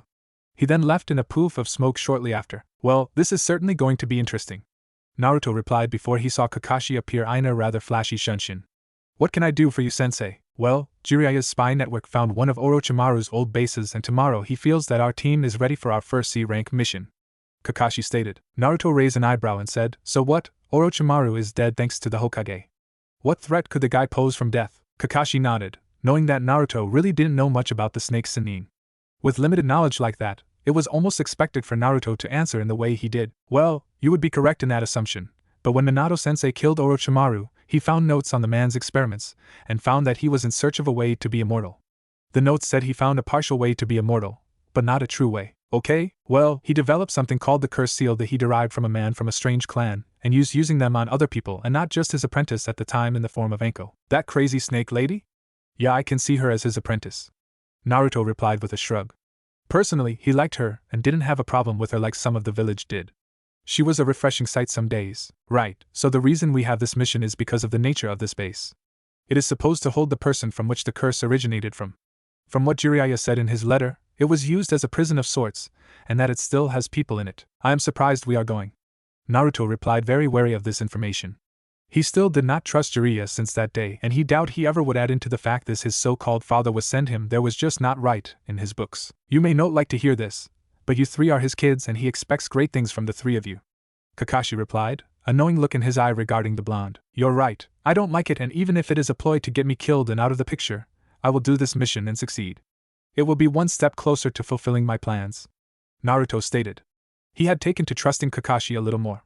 Not enough to actually tell him the master plan, but to give him snippets of it instead. On the off chance that Kakashi was a double agent, he would have just a portion of his trust. Right, Kakashi replied, wincing at how the blonde thought that everyone was out to get him. It really made him sad and he wished he hadn't been so lazy before, even if the boy had Tsunade and Shizen to fall back on. He wanted the boy to feel that he could trust him. After all, he was just making up for lost time. Meet tomorrow at 9 in the Hokage's office. I promise I won't be late this time, Kakashi stated. The blonde just gave the man a deadpan stare, now knowing what Kakashi was like. Naruto and his teammates just stared. This had to be an illusion of some sort, but even the Hokage couldn't find one and the man was just annoyed now, letting the team stew alongside him. Why would this be happening? Well, Kakashi had been true to his word and was on time for once. Was the world ending? They hoped not. That would suck. What? The man asked, not understanding why everyone and their mother were staring at him. It is just that you are on time for once, Minato deadpanned. You don't even come on time when I call you for a freaking meeting. Well, this is a mission, Kakashi replied in a bored tone like it was obvious. That just earned him more glares. Fine, whatever, Minato sighed. You and your team are to locate Orochimaru's northern hideout. From what our information says, it is a prison of sorts, and dealing with that dead snake's things, there is probably more to it. That or it is the hideout where he did his sick experiments. It is possible that Jiraiya got his information mixed up. What is the objective of this mission? Kakashi asked. Minato stared at Kakashi's team for a moment, and then said, the origin of the curse mark is in there, and I feel that knowing about this could in fact us destroy the curse mark if we ever have to. Understood. Kakashi replied as they filed out of the room. They never noticed Minato's dark smirk and his blood-red eyes. Oh, there is more there, and I know it is far more dangerous than you think, Kakashi. Then another voice spoke as they came from out of the shadows of the room.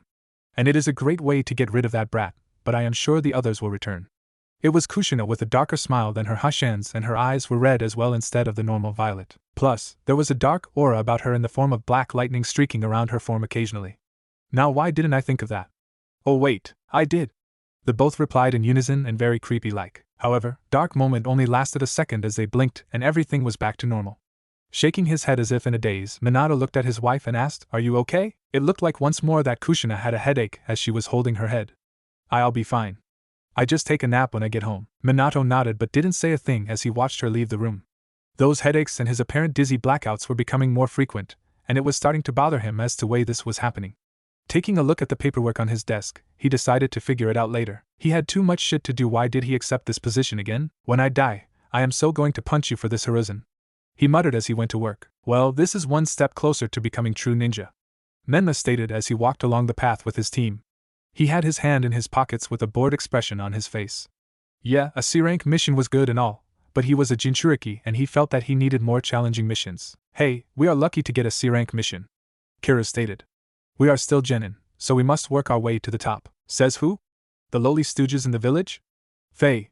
We are Jinchuriki, we don't need to be classed with them," Menma growled. "The only reason we are still genin is because we have to look out for the piece of shit. His name is Naruto," Kira snapped. Naruto himself just grunted, already bored with his so-called brother's one-track mind. "You should be lucky you got this far." "And what is that supposed to mean?" Mainam asked in a dangerous tone of voice. "If you lived in another village, you wouldn't be on the high pedestal you are on now. No, you would be the lowest of low. On par or lower than street rats," Naruto replied. "Faye, I would just kill all those who made my life hell then," Menma stated with authority. "Oh yeah, that will do you good in the long run," Naruto replied sarcastically. "What do you mean?" Kira asked, curious as to what the eldest of the three triplets knew. "I heard that the Jinchuriki of the Mist, the holder of the three tails, is now the Mizukage, and he basically said to hell with the bloodline users, so now that place is a huge civil war." Kakashi, who had been quiet up until this point, decided to speak up. "He is right. You can't have that mentality in the ninja world, Menma." "Yeah, well, whatever, at least we don't have to deal with that shit in Konoha," Menma replied with a snort. "Wrong again," Naruto replied. "Pieces of shit like you don't count," Menma stated. "Not what I meant," deadpan Naruto. "I meant that if you read some of our history, something I did once while bored, you would find out that a man named Danzo, if he had gotten you and Kira as babies, you would be nothing but emotionless tools to him." "Scary, whatever happened to him?" Kira asked. Menma wanted to know as well, but he kept up his uncaring look. "The Hokage disbanded him and his group, although the man is still a member of the council," Kakashi supplied before looking at the sun and sighed. "Damn, we need to hurry this up. Let's go." The three genin nodded before they all took off at a normal ninja's pace, zipping past the trees as they made their way to the underground base they needed to go to. All the while, Kakashi wondered why Naruto had told them that information. Menma was thinking about what Naruto said and it made his paranoia skyrocket, not that he let it show. When they made it after a day and a half, they were a little annoyed that it was in a land with absolutely no trees.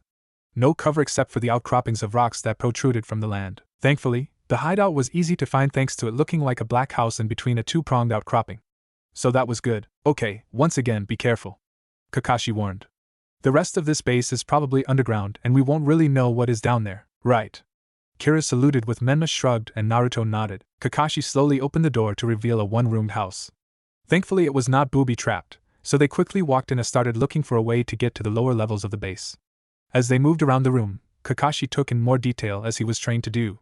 The place, while only having one room, was very plain. Rotted wooden floors covered the floor, a moth-filled mattress off to the corner, and broken table at the center, and that was it. Kind of sad really. Seeing that Naruto was checking the area with the bed and the other two were checking the dusty walls, he himself checked the desk and he immediately noticed it was of higher quality. Mahogany if he was correct. Mahogany kind of rolled of the tongue, and he felt there was some sort joke about the wood and it having powers. Meh, whatever. This one didn't, but he did notice a small note of sorts and he pressed it. That was when the room shook violently and the floor underneath him gave away, making him fall into the darkness below. "Kakashi-sensei!" The three genin shouted before they disappeared from the room as well. Naruto and Menma, who were both by the bed, fell through the floor as if it was only genjutsu. Outta genjutsu over a trapdoor. The same happened to Kira on the other side of the house. Their mission had truly begun now. The trapdoors had turned into slides of sorts, and they each rode down one down to the ground. However, they were separated and Kakashi found himself in another room with a single down at the other end. What caught his attention though was the writing on the walls. Stuff like, "Shut up bitch," and "Too many variables," scrawled in a frantic writing down in chalk and blood. Yeah, this is probably where the man did his experiments. Kakashi deadpanned. When he reached the door, he found another batch of odd writing above it. The cake is a lie? I wonder what that is about. He asked himself before shrugging it off as nonsense and walked through the door. Oh, that poor soul. Get the fuck off me, loser. Menma growled after Naruto and him landed in a pile, with him being on the bottom. Sorry, that was weird though. No shit. Menma commented. Now let's go. Where? Naruto asked. Forward, of course. Menma replied in an irritated manner as he pointed to a hallway. And why should I follow you? Naruto asked. Because people actually give a shit about me, so naturally I should lead. If you actually want to get out of here alive, then follow me. If you want to die, then stay here and rot for all I care. Naruto watched as Menma stomped off down the hallway. Naruto shook his head with an irritated look and went after him. Kira sighed as she rubbed her sore but from where she landed. Damn, didn't expect that. I thought it would have been a series of stairs, not a freaking slide. Oh well, it didn't matter in the end to her. Now she need to find the other, get their objective, and get the hell of this creepy place. Seriously, who had the time to etch all this snake patterns into the wall, and why would they do it in the first place? What was wrong with people? Shaking her head, she continued her walk down the creepy hallway, only to see a door to the right that was glowing from the light on the side. Carefully, she opened it to reveal something completely different than what she expected. Yeah, this is about what I expected. Menma deadpanned quietly as they entered the room to see experiments of all kinds lining the room, and it was kind of creepy. No wait, there was a man in a lab coat cackling madly in front of a large tank of water, or at least they thought it was just tank of water because the next moment, a pair of eyes showed up and just stared at the cackling man. So more than kind of creepy. What's the plan? Naruto asked reluctantly. Simple, we take this freak out. Oh? She's hot. Menma planned and then was quickly distracted by a redhead. Said redhead was wearing a purple top that showed off her midriff, a pair of black biker shorts, with black ninja sandals. Plus her eyes were red. So that was new to him. You know, most redheads are Uzumakis. Naruto deadpanned. So? She must be a cousin or something, so not directly related. Menma replied. Okay, one other problem. Naruto replied. What? She is obviously on their side. Naruto replied as they watched her interact with the man, who seemed to scoff at what she said and then smack her. I am pretty sure she can be persuaded to join us. Menma deadpanned. They then watched as the girl pushed a nearby button and the wall opened up to reveal a girl in another tank, which she could easily get out from the top. Still, she looked sad. Why? Well, maybe it was the scales on her skin that either boy had a problem with. Her too? Naruto asked. You bet. Menma replied with a smirk, thinking that if he saved them, the girl would get with him. However, he didn't get to make a big entrance to save the girls because the red-headed one suddenly turned around and shouted. Who are you two? Karen, who are you talking to? The man asked. Dr. Amachi, they are our saviors. Karen declared. Truthfully, she was hoping that because after Orochimaru died, this man took over with the experiments and life sucked her. So naturally, she would take a chance at getting out this place and away from that man. However, the good doctor just rolled his eyes. Oh please. You think that everyone that comes here will come to take you away, you silly girl? Someone has to. Karen growled. Ha! You, Isaribi, and Suigetsu are stuck here with me. The man laughed. You're my experiments now, Joy. Isaribi sighed from atop her tank. Okay, this guy is so fucking weird. Menma shouted in annoyance as he walked to the middle of the room. The mood was already ruined for him. Oh sure, don't be in a hurry to kick the guy's ass or anything. Naruto replied as he too walked onto the scene with a bored expression. Now Dr. Amachi looked nervous. Damn that kid, he told me that no ninjas were going to be searching this place. He growled before smiling in a crazed manner. No matter, I am sure the ninja in this place will cover my tracks. He paused and then continued. There are too many of them anyway for my tastes. What makes you think we are going to let you escape this room? Naruto asked. Well, how about this?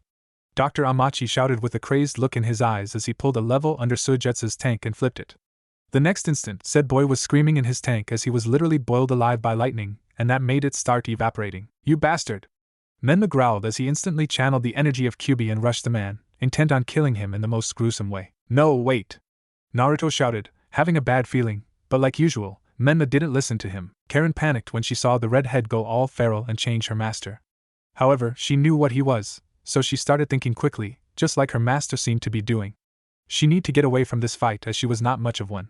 Yes, she could take care of herself like any normal person, but she was not a great fighter. Thinking quickly, she flipped a switch and released her friend from her own tank, and the two quickly jumped away just as the cubified Menma reached Dr. Amachi, who by this point had turned into his Kaima form, which looked like a humanoid lake monster or a Mirelurk king from Fallout 3. Not expecting this sort of resistance, Menma was easily gut-punched upwards and then kicked into Suigetsu's tank, where he was electrocuted alongside the teen with the ability to turn himself into pure water. This served as the perfect distraction for the man because Naruto, Karen, and Isaribi were checking on Menma and Suigetsu.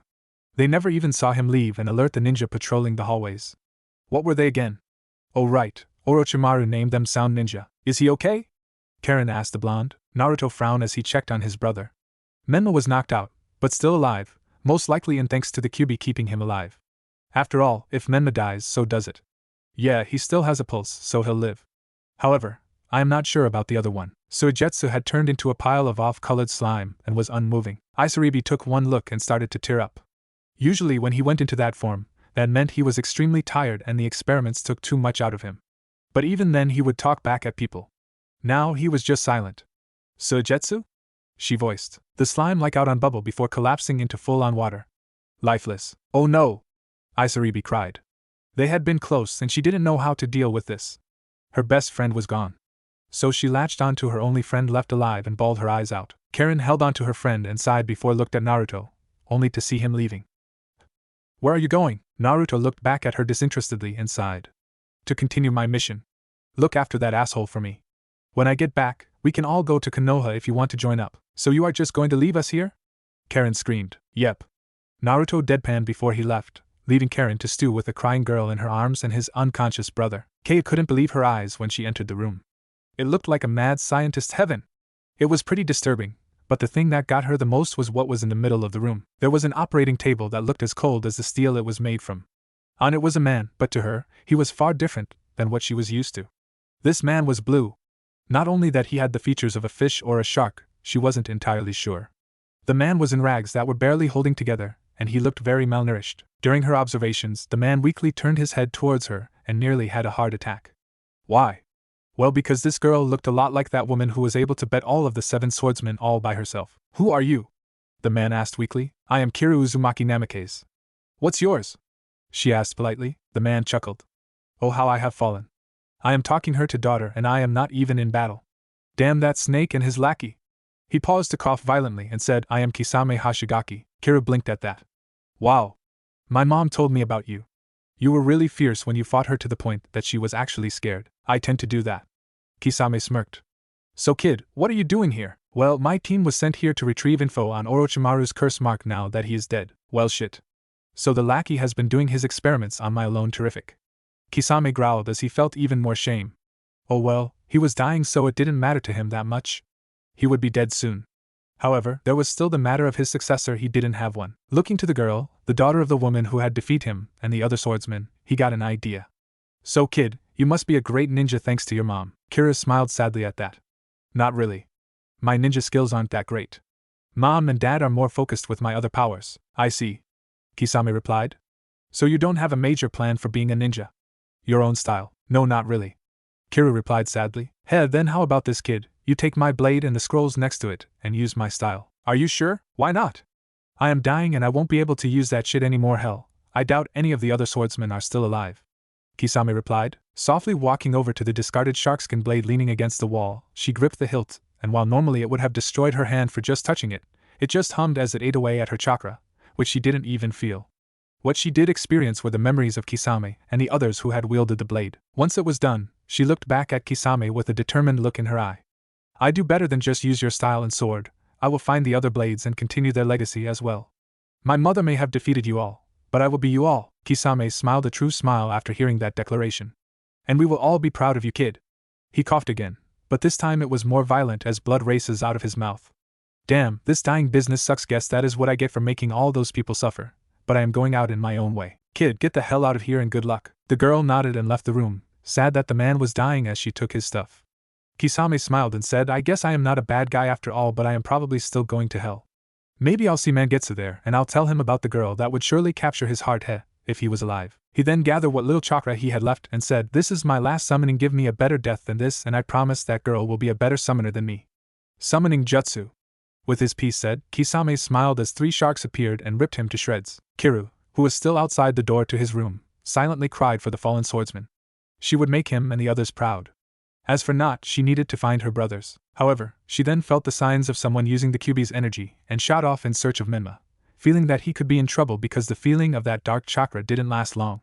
But she didn't get to dwell on that because she felt it again. But this time it was different. What the hell is going on, and what does the second one feel different? She asked herself as she ran through the hallways. Naruto cautiously but casually walked down one of the hallways of the underground hideout he was in. He was sure Kakashi would find something in this hideout, him or Kiru, because he was not really finding anything and Menma was out cold. The almighty Jinchuriki, bested by lightning. Classic. As soon as he turned a corner, he was met with 7 sound ninja in their strange masked attire. The 2 parties just stared at one another before what looked to be the leader of the platoon of sound ninja chuckled and said, "Well boys, looks like we have a rat for the snakes to eat." He readied his kunai as the others did the same with chuckles. "Well shit," Naruto grumbled. "I guess this is a perfect way to test if my dust fist style actually works." He then took a stance with his fists closed, and if you looked closely, they seemed to be shining a bit along with the floor. The 2 closest to him rushed the blonde, going in for the kill. Naruto easily dodged the strikes before he sent out a punch to one of them that began screaming as soon as he was hit. The others paused as they looked at the man. The place where Naruto hit was like a crater. Most of the skin was gone, and there was bloody muscles showing. Now they were more cautious of this kid. As the one guy bleed out of the floor, the next 5 rushed the blonde again, sending out kunai, shuriken, and their fists at the boy. Thankfully, Tsunade had helped him with his taijutsu, so he easily adapted to the fight as he twisted around the strikes and sometimes even punching the bladed weapons away. What shocked the leader the most was that a kid, while being able to defeat his men like it was nothing, was punching the weapons, which blew away to dust.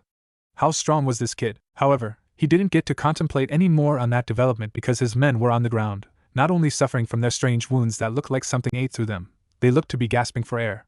"What the hell is going on?" "Simple, they can't breathe," Naruto replied darkly. The man looked at the young ninja, slowly making his way towards him. It looked like death was following the young ninja as the sound ninja was staring to freak out, especially with Naruto's sharp eyes directed only on him. "My dust fist style is actually pretty dangerous. It allows me to coat my fists and feet with minuscule balls of the dust release technique. So when I punch you, I am literally destroying your body with a simple punch or kick as that part is turned into dust. However, you have yet to see the shine on the ground." What shine?" the man nervously shouted out. Naruto's smirk grew even darker. "Oh? You really did miss it. Well, let me tell you, since you won't be alive much longer. While the dust release can let you turn people and things into dust and then help you manipulate the weight of certain things, it can do so much more. You can't really see it, but dust is there in the air but only in small amounts. I like to create more ground to ground and use it like magnet release users use sand and other metal."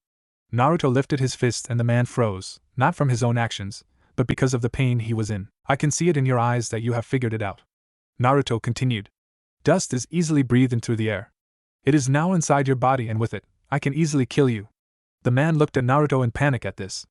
"In fact, I will." With that, Naruto clenched his fist and the man screamed out loud and then died as blood raced out of his mouth. In truth, the dust settled in the man's lungs and then spread itself through the bloodstream. Then, it all turned sharp and rushed to the man's heart, cutting up his veins and his heart in a matter of seconds. Quite painful compared to what he did to the others. All his did to them, after punching away their skin, was suffocate them. Naruto looked at all the dead men around him and sighed heavily. This had been his first kill. However, he would have to deal with that shit later because he still had a mission to do. Still, that didn't stop him from throwing up his breakfast. Shaking his head to clear his thoughts, he walked away. Soon he found himself in front of a large steel door. It looked like it was meant to keep something in. Raising an eye, Naruto decided to open it and see what was inside. He was met with a dark room and someone cowering in the corner. "Hey, you okay in there?" Naruto asked. "Yes, now close the door and leave me alone. I am a danger to everyone," the man shouted. "Why? When Kimimaro was alive, he said I was the source to something called the curse mark," the man shouted again. "But my body is much worse than that. I am a monster. I want to kill everyone." "Okay, so the good news, he found the source of the curse mark. The bad news, the guy was nuts from being in a dark room for a long time." "Terrific. Listen, I have friends back home that can help you." "No! I am a monster!" the man screamed as his voice changed and he stepped into the light. His body was changing right before Naruto's eyes. One whole half of his body was turning gray and adding weird additions to it. Before Naruto could take a closer look, the man with orange hair rushed him, forcing the blonde to duck and reluctantly punch the man. However, that is where the problem started. As soon as Naruto threw his punch and it connected, nothing happened and Naruto had to dodge again. What the thought the dust fist style was combat ready? He frantically thought as he dodged the punches sent out by the man. Naruto tried again and again to try and make his dust work, but nothing was being eaten away or anything that he could see. Finally, he was able to see something small just as he was punched to the other side of the room and into another room. As he lay there dazed, he remembered a small note in the scroll on dust release. That's right, dust release works differently with nature chakra and those in active sage mode. All the dust release does in that situation is eat away the chakra and not the body. He paused in his thoughts as he got back up and saw Jugo stalking into the room, looking like he lost his mind. Yeah, there is it, the parts that I punched have returned back to normal, like whatever was in him is now gone. Could be from a clan that unconsciously uses nature chakra? Yikes, just die for me. Jugo roared, his voice back to normal, but his mind was not as he sent a flurry of punches at the blonde, sending him further in the base. The sound ninja quickly evacuated from the area, fearing what the resident monster would do to them. Damn. Naruto replied as he got back up, his clothes in rough shape and his left arm looked to be broken. At this rate, I won't be able to punch that shit out of him unless. Yes, unless he used that power. Are you still alive? Damn, you are one tough shit. Jugo shouted at him. Yeah, lucky me. Naruto groaned. However, to match you, I am forced to have to use a power I gained from being the son of a former Jinchuriki. Good thing I modified it. Naruto then held up the ram sign as Jugo laughed in glee. Suddenly, seals appeared under his shirt, making it look see-through for a moment, and then he erupted with power. Ranmaya Kuzenshin. Jugo watched Naruto seem to hunch over as a dark red aura exploded around him. Naruto's eyes turned red with an animalistic quality about them, and he gained the same whisker marks on his cheeks that his siblings had, but they were far fiercer. Finally, the aura itself felt dark with emotions such as hatred and anger, but mostly anger. Plus, there were dark lightning-like strikes running along his frame every now and then. You call yourself a monster, then fine. Let's fight as monsters. Naruto roared as his muscles bulged and the two rushed each other, Naruto's broke arm having been healed when the Chaos Drive had been activated. It was no contest because Jugo never stood a chance. Because Naruto HTI him with a full dust punch that made him feel far weaker than before. Then another and another. Jugo, in his correct crazed state, stood no chance against an anger-filled Naruto. Punch after punch came to his person as his body tried to refuel itself with the nature chakra, but it was useless. It hurt too much to fight after long and he was too weak to even get back to his feet. However, that didn't stop Naruto in his blind rage. While the Chaos Drive was useful, Naruto barely had control and he let his anger take control. This form was capable of rational thought, but it tended to make him act like a berserker and he often went too far in training with it. Naruto roared as he uppercut Jugo into the air and then went through a few hand seals. This will end it. Dust style, detachment of the primitive world technique. He screamed as he created a full-body sphere in midair to catch Jugo in. Aya! Jugo screamed in agony as all the nature chakra in his body was completely and forcefully destroyed. For him this technique also temporarily stopped his body from absorbing more nature chakra for a good long time. Naruto slowed walked to Jugo's down form and the two stared at each other before Naruto sighed as he forced the chakra of the Chaos Drive back deep inside his body. He hated being reminded that he was her son and unfortunately, he couldn't get rid of this dark chakra as it was part of his system and it just refilled itself. Jugo stared at the blonde in fear and in amazement. He had stopped the flow for the time being. The blonde and all but defeated him and he had a chance to kill him but didn't. Maybe he should take Naruto's offer. Now will you join me to the leaf? It Jugo a minute to answer, but he did with a weak yes. Naruto? A voice asked in a bit of shock. Naruto looked back in a bit of panic to see Kiru behind him, looking at him with wide eyes. Oh fuck, Naruto? A female voice asked. Oh fuck, Naruto groaned as he turned to see his sister, Kiru, standing there with her eyes wide and her mouth open. How much did you see? I saw that you had a weird but familiar aura around you when using dust release of all things. Kiru freaked out. Naruto couldn't help but smirk a little at the last part, seeing how it was unbelievable unless you knew how he got it. Then that smirk disappeared with a look of anger. You will tell no one, he ordered. But Naruto, this is great, Kiru argued. We have the same power, we are similar, we are nothing alike. Naruto raged, losing his cool and scaring his sister a bit. She had never actually seen him this angry. Then how did you get the Kyuubi's energy? Kira asked. There is a reason Kushina had a 10-month pregnancy, Kakashi said suddenly as he appeared on the scene, looking very ragged. His clothes were torn and his hair was matted down. What happened to you? Kira asked, worried for their teacher while Naruto raised an eyebrow. The cake is a lie, Kakashi screamed out to the ceiling uncharacteristically before calming down after he noticed he was freaking them out. Let's just say that this place is one dangerous experiment less and I got a trophy from it. He held up said trophy, which was a red round eyeball-looking thing. You won't be hurting anyone else again, you bitch. Anyway, Kira said, really freaked out by her sensei and wishing to change the subject sooner than later by turning back to Naruto. Why are you so afraid to let others know about your power? It was at this point in time that Jugo finally decided to speak up. During our fight, he described it as two monsters fighting since I was constantly referring to myself as a monster. The red energy was powerful. At this, Kakashi snapped his attention back onto Naruto at finding out another piece of the puzzle, and it seemed that Kira had found out about it first. Red energy? Yeah, he had the Kyuubi's energy swirling around him. Kira shouted, making Kakashi stare at Naruto. The Jonin having known about the possibility that Naruto had the Kyuubi's energy in him from Kushina, but he honestly didn't think the blonde would have to use it. The blonde was growing increasingly angrier by the minute as his plans were unraveling at the seams. His carefully laid out plans all for naught by a single action on his own part. How could he have lost so much control? Pinching the bridge of his nose, he tried to calm himself down. Maybe he could run enough damage control that would allow him to keep this all a secret. Then again, Kira was never good at keeping a damn secret, so maybe he should just kill her. No, Kakashi was nearby and would stop the attempt before he even got close. He would just have to put his faith into his sister of all people. Fine. You want to know? Then you better keep this a secret like Kakashi has been doing.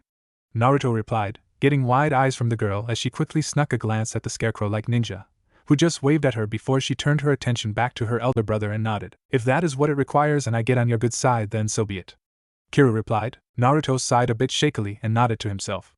That was my chaos drive. Apparently, I got it from being born from a Jinchuriki.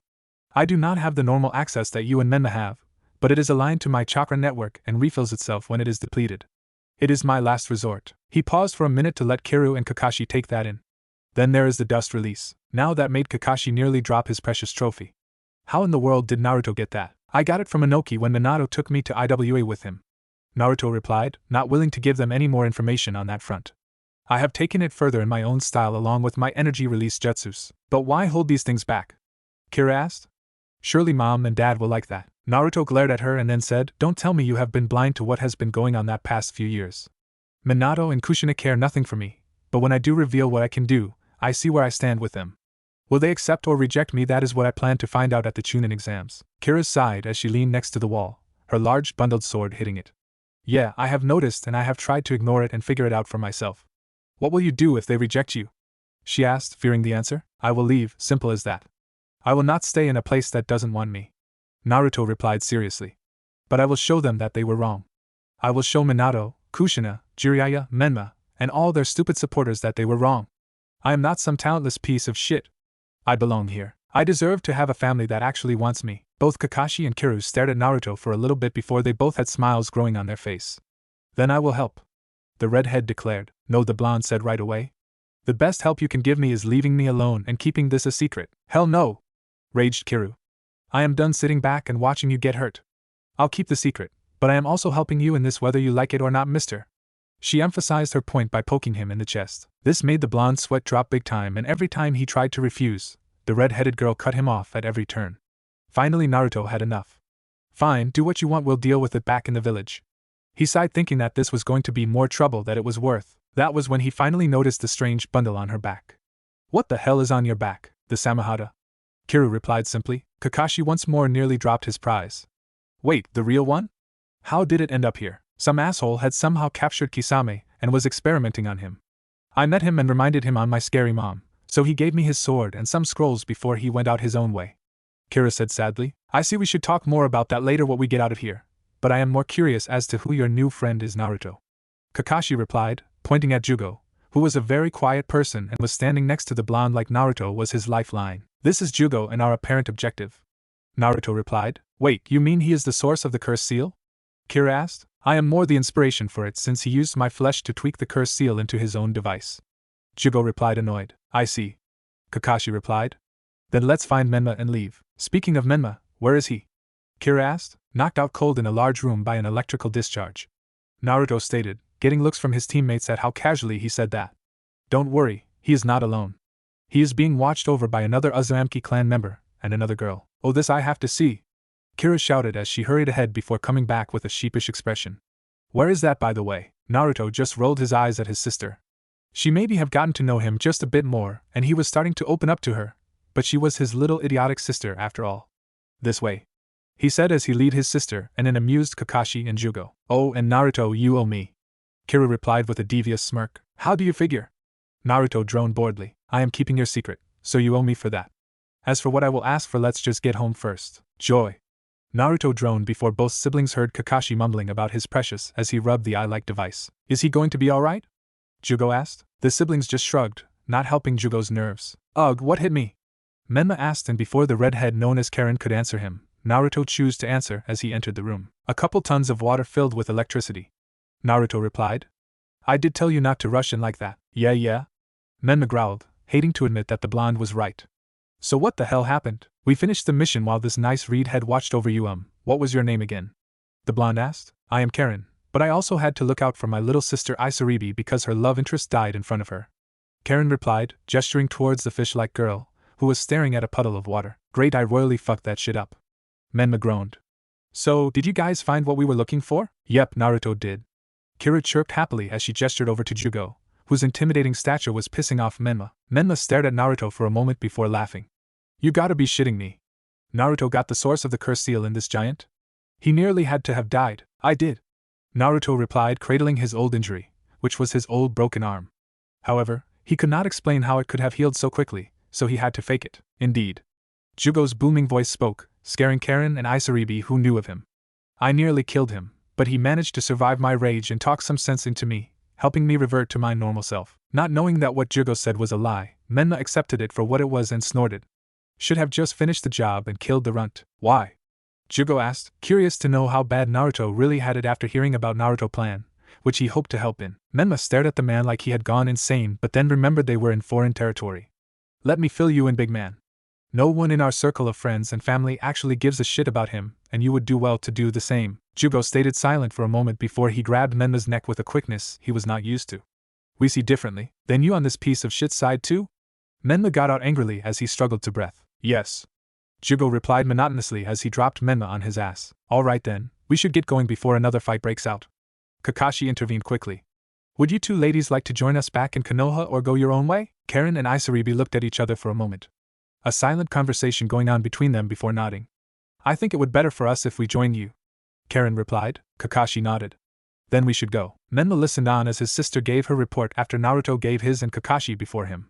This mission had shown him that even Naruto was better than him if his blindly charging in was any indication. Kakashi had his lightning blade and other jutsu thanks to his implanted Sharingan. Naruto had those strange energy balls that didn't even do much against Jugo, but still managed to survive, and then there was Kiru.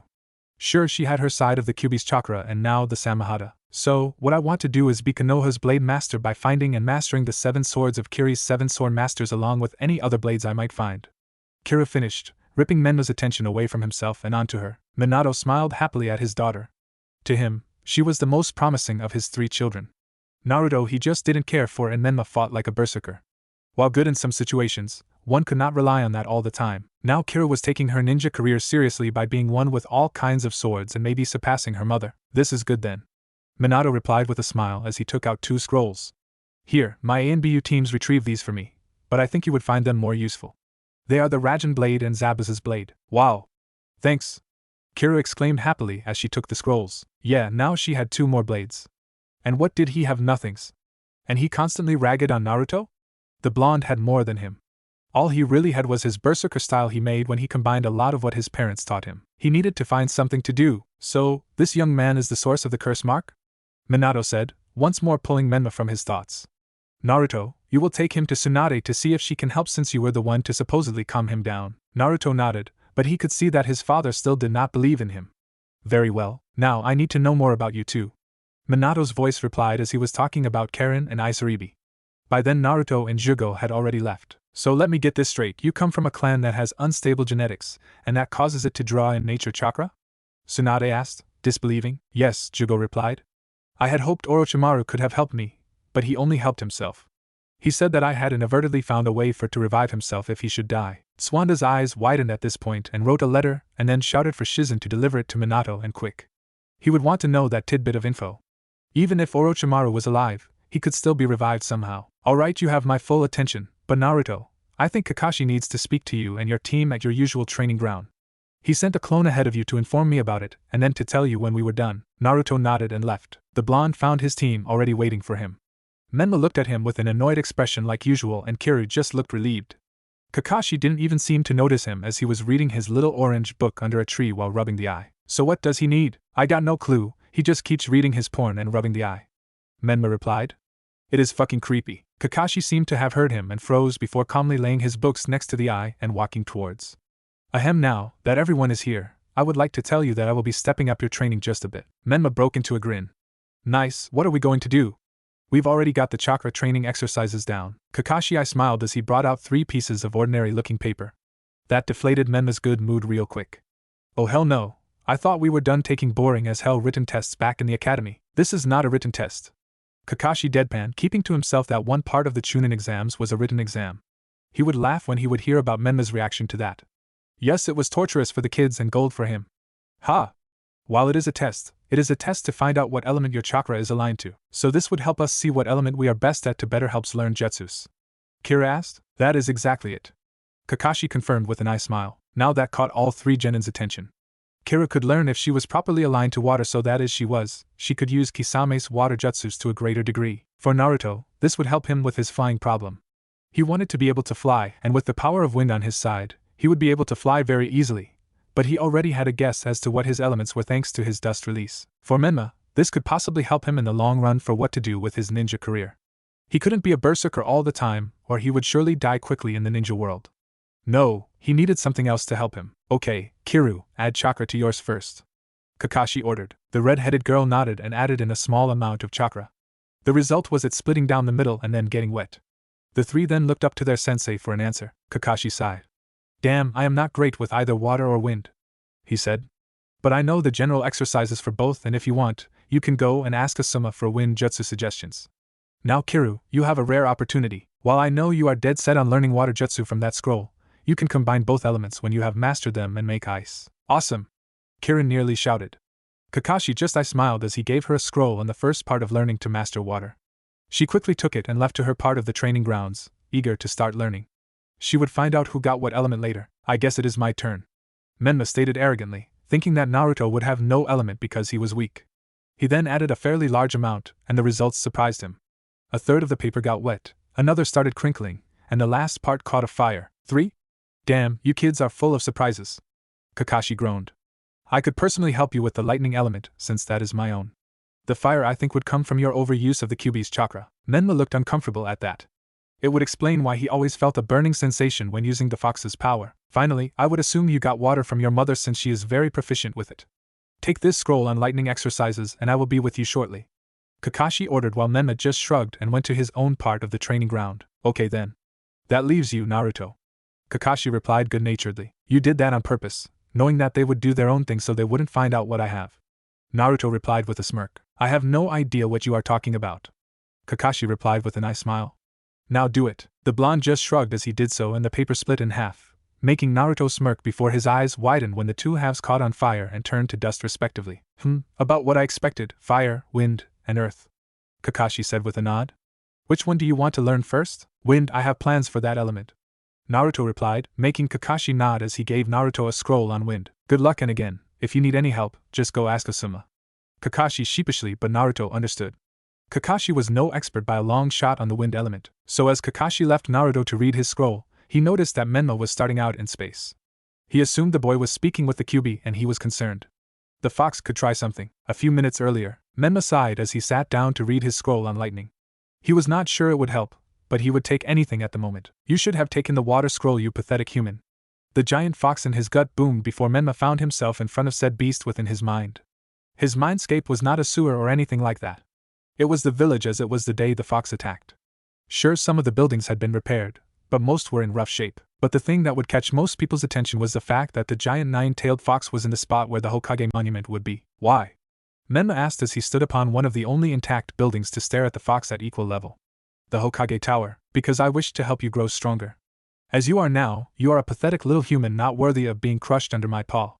I will not have a weak-ass vessel like you. The fox stared at Menma in contempt for a moment, and then said, For you to grow stronger, fire will not help as it comes from my chakra and it is burning your body every time you use it.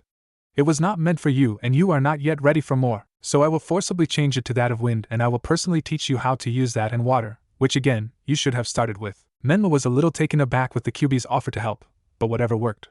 If this meant he would cement himself within the family and not be a burden to them like Naruto was, then fine. Alright, but why wind and water? The fox stared at the boy like he was an idiot. It would seem that Menma did not only gain fire from Kyuubi, but his arrogance as well. I was getting to that, fool. Water is the most useful next to the pure destructive power of wind. However, what I planned for you was your blood. Menma raised an eyebrow. My blood? Yes, when you can control water, you could control it in any form, even in your body. I will help you to create more blood later on, but that is the end game. Absolute control over water in any form. Your sister may be able to use the same element, but I doubt she would use it for anything other than pure water and ice attacks. You will be able to do all. QB took a breath at that to regain himself. Now for wind, I am pretty sure you can create your own version for your father's Rasengan. That jutsu is powerful, but when you can warp it to our desires, then it will be purely destructive. I see, then I will await for you to call when you want to start these things. Menma replied as he turned to leave. As his form was fading, he heard the fox say some parting words. Oh, and boy, use that shadow clone jutsu you had to learn from your parents in order to graduate from that pitifully school for ninja. I will, Menma replied. Good, and once you have power, you can kill your brother like you wanted. Menma may have been gone at that point, but he still heard it nonetheless. So the fox wanted Naruto out of the picture as well. First friends and family didn't want Naruto around, and now the QB. Why did no one want Naruto? Maybe killing him would be a mercy. Menma thought as he turned to see Kakashi staring at him. Are you okay? Kakashi asked. Yeah, why? Menma asked. You have tears running down your face. Kakashi pointed out, making Menma blink olishly as he raised his hand to his face and indeed felt the wetness. Why? Why was he crying for Naruto? Naruto sat at his desk chair in his home away from the Namikaze. It had been 2 weeks since they had gotten back to Konoha and then started their elemental training. While not knowing it, each of them had used shadow clones in their own way to help the process along, and now had the first stage done with their first element. They knew it was going to be a long process, but in the end, it would help them a lot. However, Menma was cheating as he was training in his mind with QB. Oddly enough, the QB and Kira didn't care. However, for right now, Naruto was hard at work on one of his seals. The seal he was working on was his flight seal that would be connected to his ghost step seal on his back. This jetstream seal, as he now called it, would tap into his chakra reserves and guide his wind chakra all around him that would allow float in midair. After that, flying would be easy. He would be like that Peter Pan kid he read about. There, that should do it, Naruto said as he finished the seal, then applied it onto his dummy mannequin, drawing it right in the final space of his tri-seal. Intangibility, jumping, and flight. Perfect, just perfect, he said to himself as he admired his work. His eyes then wandered to his other tri-seal on the mannequin's hands. The ones that contained the power of the Sharingan. He didn't even have to use them in his last mission. No, scratch that, he didn't get to use them because of him forgetting to apply the seals on his own hands. He needed to bring them on every mission or else. Still, as his eyes lingered on the seals, he noticed that they were finished as well. What was in the seals? Well, after spending some time in the hospital, he found some Nara and Yamanaka blood. He knew those clans specialized in yin and yang-based chakra techniques. Mind and shadow. He hadn't tested them yet, but he was sure they would work properly. They just had to. Knock. Knock. Naruto switched his attention to the seal-based monitors on his wall, and saw that Kira was outside his room door in the Namikaze home. Naruto frowned at this, seeing she never came to that door normally, usually waiting for him at the training ground. And no, he did not trust her enough to actually show her where he actually lived. She may say that she is on his side, but he was not going to trust her just like that. He could be civil towards her, but trust came with time. The blonde sighed as he walked to the door and pressed his hand to it, making it light up with seals. What these seals did was space displacement. In a way, they let him open his door to either the Namikaze home or to just outside his own home. They were quite useful. Once the seals disappeared, their purpose filled, he opened the door just a bit to look at his sister. What? Kiru raised an eyebrow at his secretive behavior, but shrugged it off as something she was have to work on. She smiled kindly and said, I am cashing in now. Meet me at Ichiraku's, we are going to have lunch together. Naruto gave her a deadpan stare. Fine, he said after a while and closed the door. I was kind of hoping we could go together. Kiru mumbled to herself as she walked away before she stopped. Wait a minute. She rushed back to the door and opened it herself, not having heard Naruto lock the door. What she found was an empty room. Well, empty of him, but not dusty furniture. Where does he go? She asked herself before rushing out of the house, giving her mother a quick farewell. There was no way he actually lived in that room with all that dust. After Naruto closed his door, he activated the seals once more so that when he opened it again, it was to the outside of his house. He did notice, however, that Kira had opened to the door to his old room and found nothing, making him smirk. It seemed to grow as he watched her through the screens just leave, not even reporting to Kushina on her way out, just telling her that she would be out for a while. Maybe there is hope for her, but I'll still be watching, Naruto said to himself as he locked the door and disappeared with the use of his jump seal. He didn't apply the rest just yet, but applying this was good enough for now, and it would confuse the hell out of Kira when she made to Ichiraku's and he was already there. And he was right. The blonde appeared on top of the building and then just jumped to the ground, and he didn't have to wait for long since when Ramen was involved, she would turn into a speed demon. Why? Kira said as she stared at Naruto in disbelief. How did you get her before me? Magic. Naruto replied as with a smirk before it fell as they walked in through the flaps. I will find out later. Kira replied before she stopped him. Will it kill you to actually smile? Yes. Naruto replied quickly. I doubt that. Kira drawled before she started touching his face, forcing him to smile. After a few minutes of this, Naruto just decided to go with it as he forced a smile that looked a little dark. Yikes, that is pretty dark. Kira replied a little unnerved. My thoughts are pretty dark as well. Naruto deadpanned, making Kira back off and sit down at the counter, the blonde following shortly after. They ordered their meals from the friendly ramen chef and waited. Kira looked down at the counter sadly as she tried to think of something to say to him. Finally, she decided to just speak from the heart. Naruto, I am sorry. Naruto replied, his eyes widening in question as to why the girl was apologizing. I haven't been a good sister. Kira replied sadly. I saw the treatment you were getting and well, I ignored it until recently. There is no reason for you to trust me so quickly, and I won't. Naruto stated simply. Kira nodded before continuing.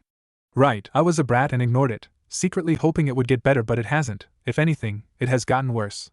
After Jiraiya told Mom and Dad about the prophecy and to just ignore you, it woke me up that I need to be there for you. I see.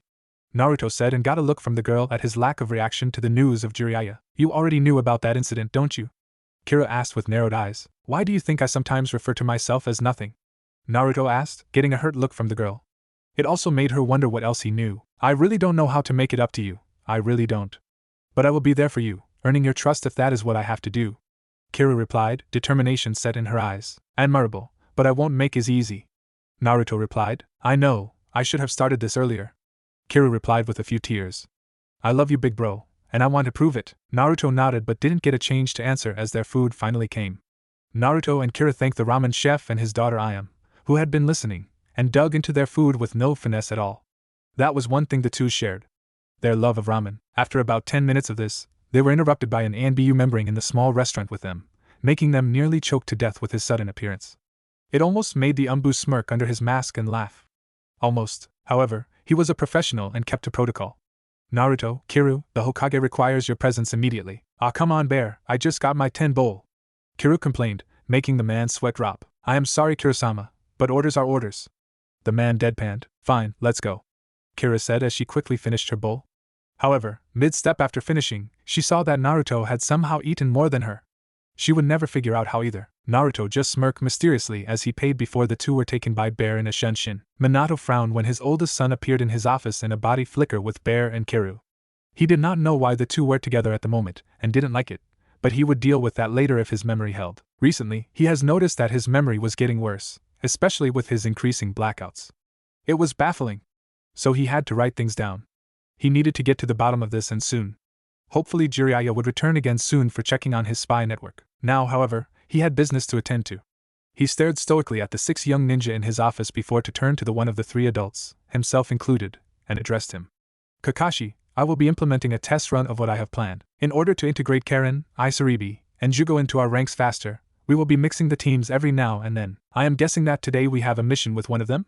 Kakashi asked. Correct. Minato replied, proud of his old student's mind. Kakashi, you will be taking Kiru, Naruto, and Jugo on another C rank to Hidden Waterfall. They requested some help with politics, and you are fairly good with that, and Shin would be happy to see an old friend. It would be nice. Kakashi replied with an eye smile. Now I do have another mission. Bear, you will take Minma, Isaribi, and Karen to the edge of the land of water. There have been reports of another Uzumaki in the area and they are doing something strange on an island nearby. I need you to scout out that area and send back a message of what is going on, and if you will need help in neutralizing that area. Minato paused for a moment, and then said, these missions have the possibility of being more dangerous than they are ranked, so be careful. Dad, why would a politics mission have the possibility of being upped in rank? Kira asked. Because I got a letter from Jiraiya that there might be people after the hero's water and on of their own is a snake in the grass. So expect a fight just in case. The two groups nodded and left the office, leaving the man to his own thoughts and hoping he would not black out again anytime soon. Near the gate, Menma was showing off for his female teammates. It was working on Karen with her split personalities, but not on Isaribi, who was still grieving over Suigetsu. Kira looked on with disgusted and promptly ignored him as she stood next to Jugo and Kakashi. She was very curious how Jugo, and how he had pushed her blonde brother to the point had used the Kyuubi's energy. So far the only thing she really knew about the guy was that he was a very quiet person and liked to keep to himself. She would get it out of him eventually. Where is Naruto? Jugo asked after minutes of listening to Menma boast about himself. I am right here. Naruto said as he walked out from behind a tree. Kakashi raised an eyebrow at this while Menma glared at him, wondering how long he had been there and if he used that disappearing technique again to appear there. He needed that technique if it was real. In truth, Naruto used his ghost step that he had finished applied on his back thanks to clones. That and his other triseal that were hidden by a pair of metal plate white gloves. He felt that with the threat of combat in this mission, that it would be a perfect opportunity to test drive his seals. So far so good with the complete version of his ghost step. Good, now that you are here, we can leave, Kakashi said, getting a raised eyebrow from Naruto. Why is the other team still here? I would have thought they left already. No, we wanted to leave at the same time, Kira said. We are usually on the same team, but this time is different. I see, Naruto said. Yeah well, that was a waste of time in my opinion, Menma growled.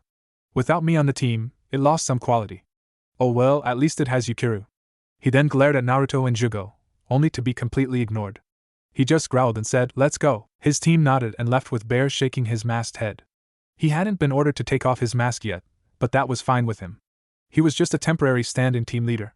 He was sure that Minato would find someone else to lead the team of Jugo, Karen, and Isaribi with the occasional switcheroo. However, he did have a gut feeling that he would be seeing these kids a lot more from now on. Kakashi shook his head at Menma. He had thought Menma was getting better, but that was not the case. Figures. Alright then, I guess we should go too. Sweet!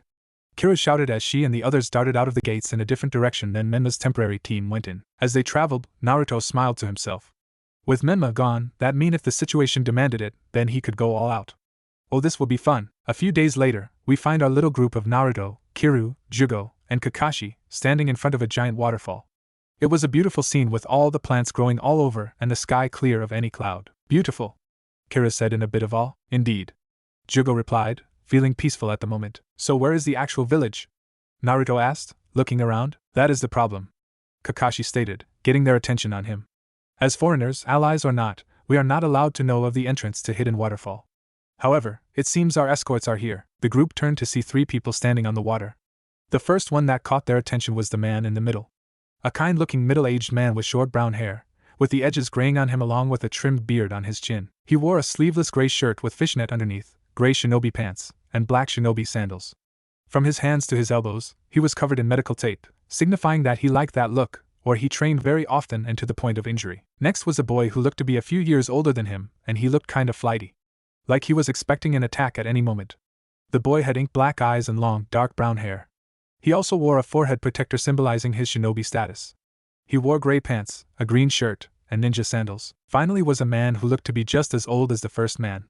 This man wore what seemed to be the normal attire for a waterfall ninja.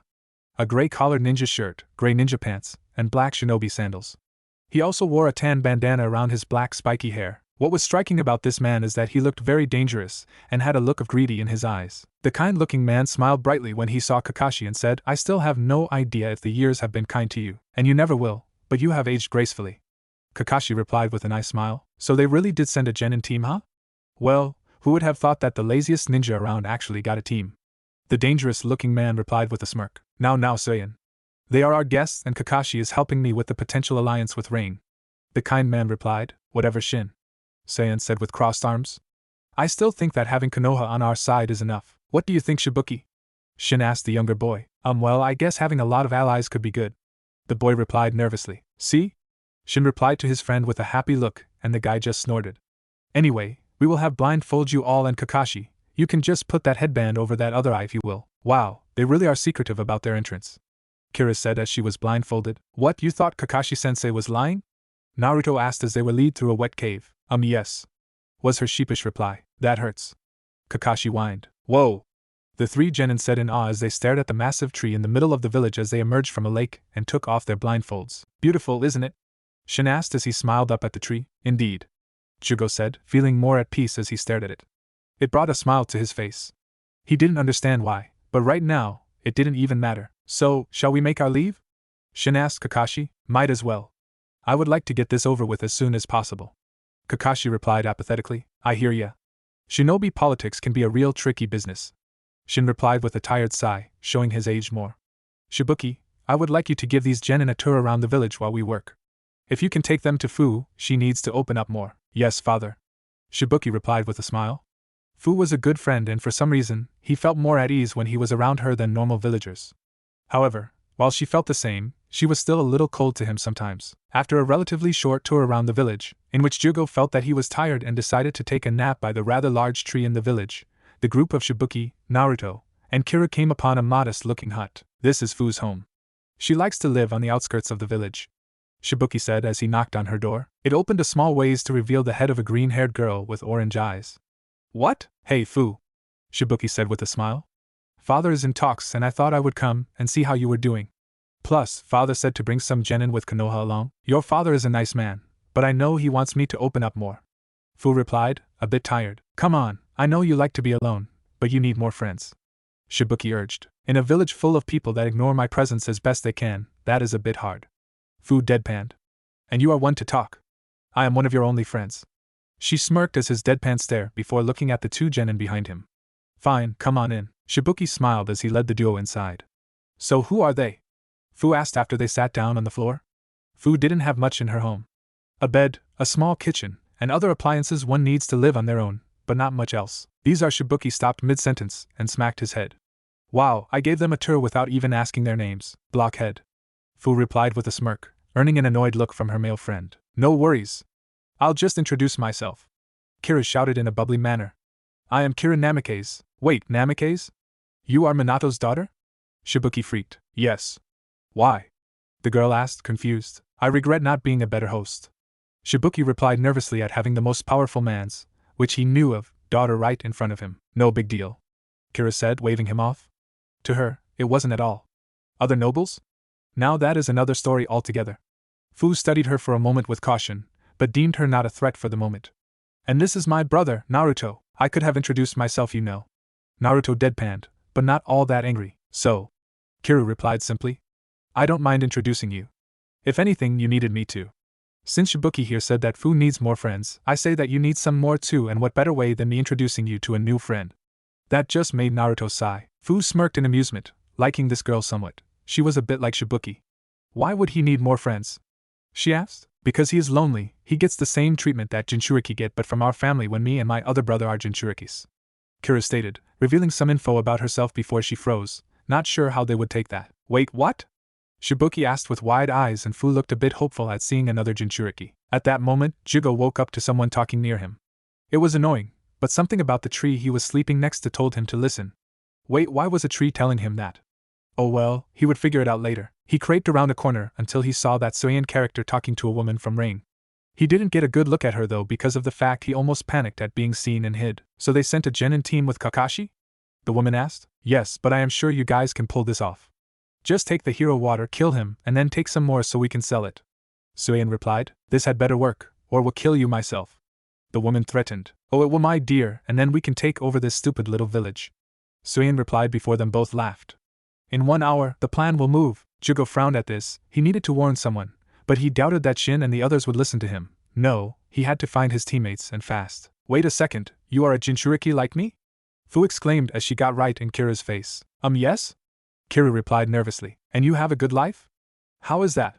Shibuki asked curiously. Oh, my dad is a seal master, so he was able to explain to the people why they were safe and that the Kyuubi could never hurt them. Then why is Naruto treated like he is then? Shibuki asked, very confused. I am truly not sure. They don't see much in him, and he keeps his true power from them? Kira replied sadly. Why? Fu asked. Simple. To prove them all wrong. Naruto replied with his arms crossed. So how about you, Fu? Do they not see you? No. Fu sighed tiredly. They see a vessel for the beast, and they fear me and try to think that I don't exist. That's the extent of it. Well, seeing as you're not a homicidal fool and more like a normal person, you have a friend in me. Naruto replied bluntly. Same here. Kira parroted cheerfully. Fu smiled. Thanks, that means a lot. Shibuki smiled as well, seeing his best friend in the village happy. If he was honest with himself, he had a crush on her, and seeing her happy made him happy. However, he hadn't figured that part out and was a clueless fool. Before they could say any more, Jugo entered the building looking around frantically. What's up, Jugo? Have a nightmare? Kira asked. No, Kakashi and the others are going to be in trouble. What? They all yelled. What proof do you have? Shibuki asked seriously. You know I was feeling sleepy, so I sat next to the tree and fell asleep, but somehow, I heard the tree tell me to wake up and well, I came upon a conversation. One was Soyen and a female talking about a coup. They planned to do it today. Shit, so the Hokage's suspicions were correct. Naruto growled, getting looks from Shibuki and Fu as to why he didn't call the Hokage dad, but then their earlier conversation reminded them of why. So what do we do? We are low-level ninja. Who knows what kind of ninja they have on their side? Shibuki said nervously, really not wanting to fight. He knew he was a coward, but that didn't stop him. Shibuki, man up. We have shit due to and we won't be fighting alone, right? Fu declared, then asked. You beat. We were prepared for a fight anyway, Kira stated as she pressed a seal on her arm and 3 swords appeared. Two like normal sheathed samurai swords, which she strapped to her back, and the other looked more like an old hilt than anything else. She attached that to her belt. I am ready. Naruto rubbed gloved hands where his specially made seals under and nodded, the action not going unnoticed. Let's do this. Naruto, I am unsure how this will go, so please me ready to use that jutsu on me if things go bad. Jugo said nervously. Very well, Naruto said with a nod, getting confused looks from Fu and Shibuki, but they never got an answer because they were already out the door. Suian smiled as he walked into the meeting room where Shin and Kakashi were talking with a rather plain-looking man. Plain as in he wore the typical covered attire of a rain ninja, face mask and all, including the umbrella. Suian patted Kakashi on the back in good nature. So, how goes the talks? Very well actually, Kakashi replied with a good-natured eye smile. What brings you here? I am curious as well, Suian. You expressed that you felt that we're fine with the allies we had, Shin replied with a frown, making Kakashi narrow his eye. That is true, and I still think that, Suian replied seriously. Then I would ask you to leave, old friend.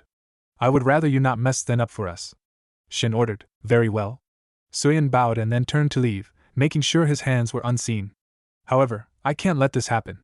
Kakashi suddenly seized up as if in pain before falling on his face. The seal that Suian placed on his back now visible. What? Shin asked with anger. You are a fool. A kind-hearted fool just like your son, except you are braver. Suian's form dissolved into water, revealing it was just a water clone. There was a sudden gurgling sound, making Shin turn back to the Rain Ambassador to see a kunai in his jugular, with Suian cruelly ripping it out, spraying the office in blood. He was a fake too. Rain is led by someone far worse, and I have guaranteed our freedom from him. All I need is the hero's water, which he gave me to keep safe from the ambassador in case he tried something. And Fu. They want her for some reason and I am more than willing to give her to them. You traitor! Shin roared. Oh please, we are ninja. Suian waved him off like it was nothing. And besides, do you think I was going to let you form more alliances when the one we have right now is crumbling? Konoha has become a lost cause and soon they will fall, just like the other 4. Eras don't last forever. What are you talking about? Shin growled. Suian grinned dangerously. The Akatsuki will be the end of the 5 great ninja villages. Just like the Purifiers were to Curse Clan. Suian didn't elaborate anymore as he popped the cork on the vial of hero's water and took a swig of it. He began glowing with power, grinning at Shin with a dark look. Do me a favor and just die. Shin didn't even see the blow as he was blasted out of his office near the top of the great tree and fell down. He was almost too shocked to save himself due to his shock at this old friend betraying him. Almost. Thankfully, Shin was a water master and made the air denser to slow his descent and land safely. Figures that wouldn't work. Suian growled before looking at a struggled Kakashi. Oh, don't worry, copy ninja. I will save you for last. Kakuzu will most likely want your head for the hefty price on it. Oh, but don't worry, you see your brats again soon enough.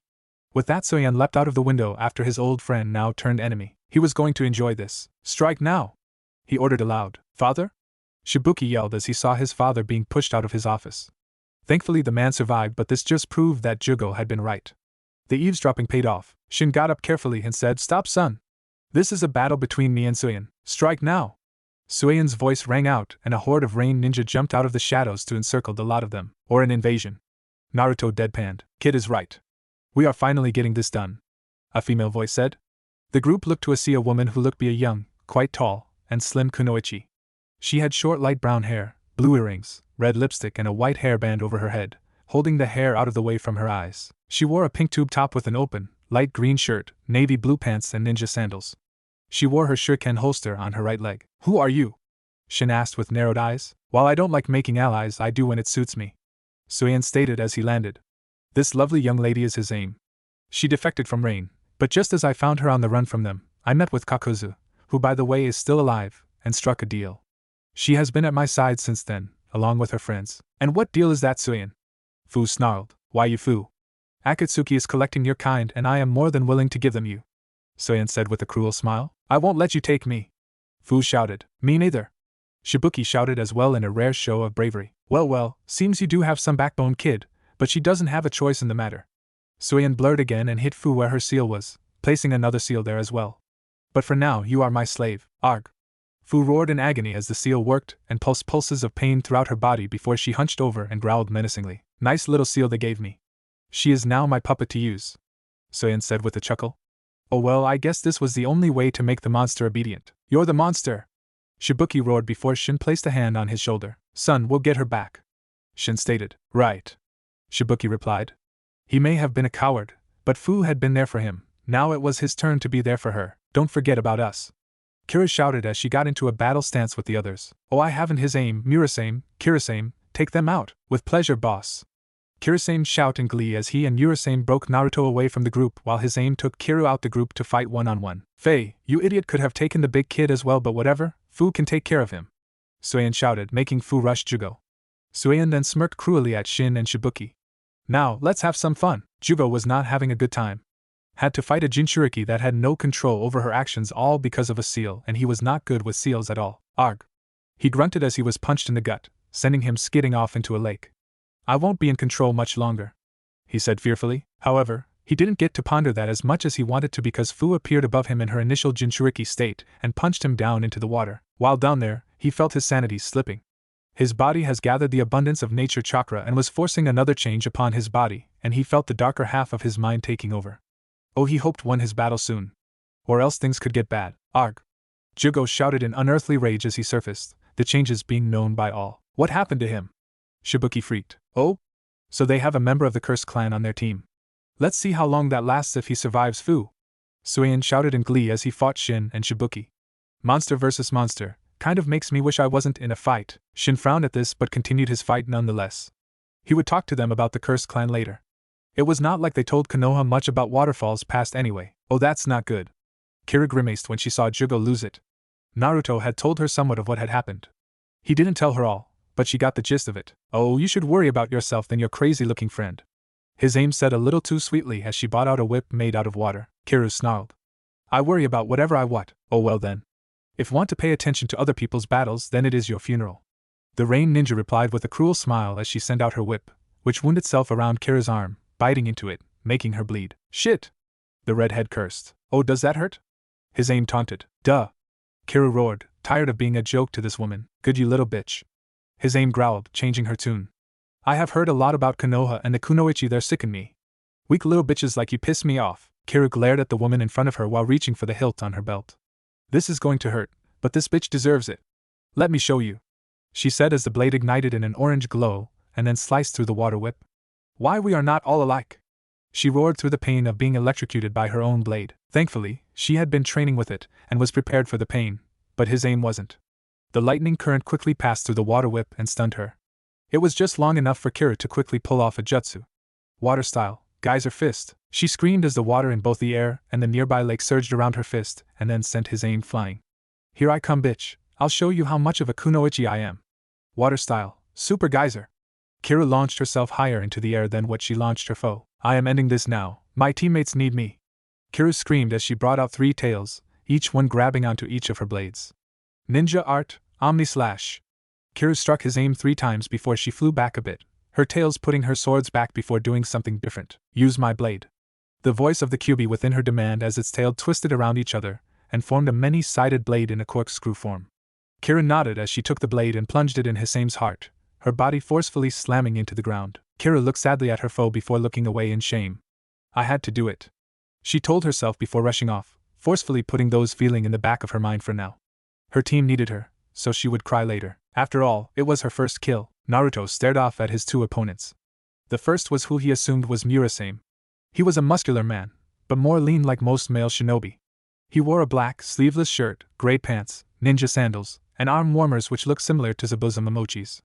He had about chin-length gray hair which is spiked at the top. He also has a teal line marking that goes over his nose, somewhat resembling of Irika's scar. This man looked like the seinen between the 2 he had to fight. The other man looked very unhinged. Despite his grunt look of a rain ninja, he stood out clearly with his over-eagerness to get into a fight to spill some blood. This man had to be Kirasame.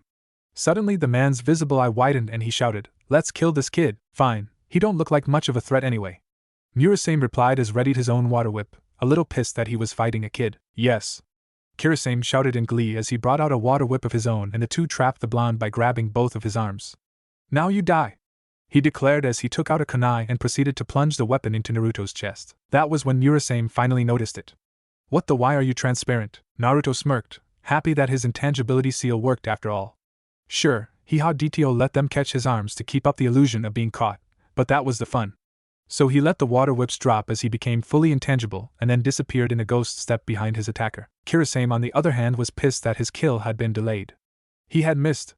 But how was that possible? He had stabbed the kid in the heart. He had what his partner had said and finally noticed it right before Naruto disappeared on him. What the hell? Kirasame screamed in rage. He's not very smart, is he? Naruto asked. Kurasame sighed, knowing that this battle was going to be more trouble than it was worth. Yeah, he is a loose cannon to be honest. I see. Naruto replied. I am not sure how long I can keep this jutsu up, so I will need to think of something soon. The blonde thought to himself before he looked at his hands, which were still gloved. As good as time as any. He muttered under his breath before having to dodge a kunai strike from both men. They kept after him, seeing how his jutsu had a limit. Naruto inwardly smirked as brought up his hands just enough so that they could slice off his gloves. He would get new ones later. With those out of the way, he activated both seals on his hands, but for one power each. In his right hand was the ability to manipulate shadows like the Nara, and in his left hand was the power of the mind like the Yamanaka had. However, in an effort to make both men back off from their vicious onslaught, he unleashed the power of the shadows, only for it to be something else. Now, to understand this branch off, you have to know what makes the Nara's shadow. In a sense, shadow is both light and darkness, so imagine Naruto's surprise when he did not get shadow but the light portion in the form of a stunning blast of light that sent his foes away from him. Light? Meh, good enough I guess. I am pretty sure I can use that with dust, he said to himself, already thinking of a way to train himself in it. But I guess I would have to have help from the Naras if I want true shadow. He concentrated for a moment, and created a whip of light, and struck it at the more unstable one of his foes. The light whip wrapped around the man's neck, catching him off guard and was yanked forward. Let's see what power I got from the Yamanakas, Naruto declared as his outstretched left hand grabbed hold of Kirasame's face. There a glow and Naruto felt himself black out for a moment. Shared mindscape. Naruto opened his eyes to see himself in a darkly light landscape of some sort. So, this is what the Yamanaka see when they enter the minds of others. Now let's see if I can make this guy fight his own comrades instead of me, Naruto said as he walked towards the only light in form of a dimly lit cracked light bulb. The blonde circled it a few times, growing increasingly annoyed when he knew he couldn't do a damn thing. Sighing, Naruto just put his hand on the giant bulb, and that is when things went weird. The light flickered for a moment before a black streak of power arced from his form to the bulb, and then there was an explosion, sending Naruto out of the mindscape. Back in the real world, Naruto growled in the back of his head. He knew that jutsu was untested, so why did he do it? To show off? He could have trapped himself in that man's body and died. Damn, that was stupid and reckless. However, Naruto didn't get a chance to think much on it, and his insane foe suddenly started laughing in the most insane way as his friend got back up and bum-rushed the blonde in an attempt to quickly end the fight. What happened next struck him as odd and a little scary. Kirasame, while laughing, suddenly turned around and plunged a kunai into Kurasame's quickly approaching form, making Kirasame's arm go right through the man. Taking his bloody arm out of Kurasame's dead form, Kirasame stared at his arm for a minute, his eye going wider as time passed before he turned his head to Naruto, who went into a ready battle stance, and then he turned his head to Suion, who was easily kicking Shin and Shibuki's ass. Without warning, Kirasame rocketed off towards Suion in a mad dash to end his light, while his insane cackles rose in volume. What the fuck? Naruto deadpanned. What did you do? Kiro asked cautiously as she stared at Kirasame, who surprised Suion for a moment, but the action just served to piss off the man as he decapitated Kirasame with a swift strike of a water blade. To be honest, I am unsure, Naruto replied as he held his hand and deactivated the seals. Well, it got rid of your opponents, Kiro reasoned. True, but I could have died if I wasn't careful, Naruto said before he rushed to Jugo's side while Kiro went to help Shin and Shibuki. Jugo barely noticed that his teammates were already done with their battles. He was just too out of it in his dark self to notice anything other than Fu, who was in the same boat thanks to the seal that Saiyan placed on her. Young one, don't rely on that side of nature like your clan has been doing. Let me help you. A voice rang out in Jugo's mind, distracting him enough that Fu got in a good hit and sent him into the giant tree. Jugo! Naruto shouted before turning to Fu in anger.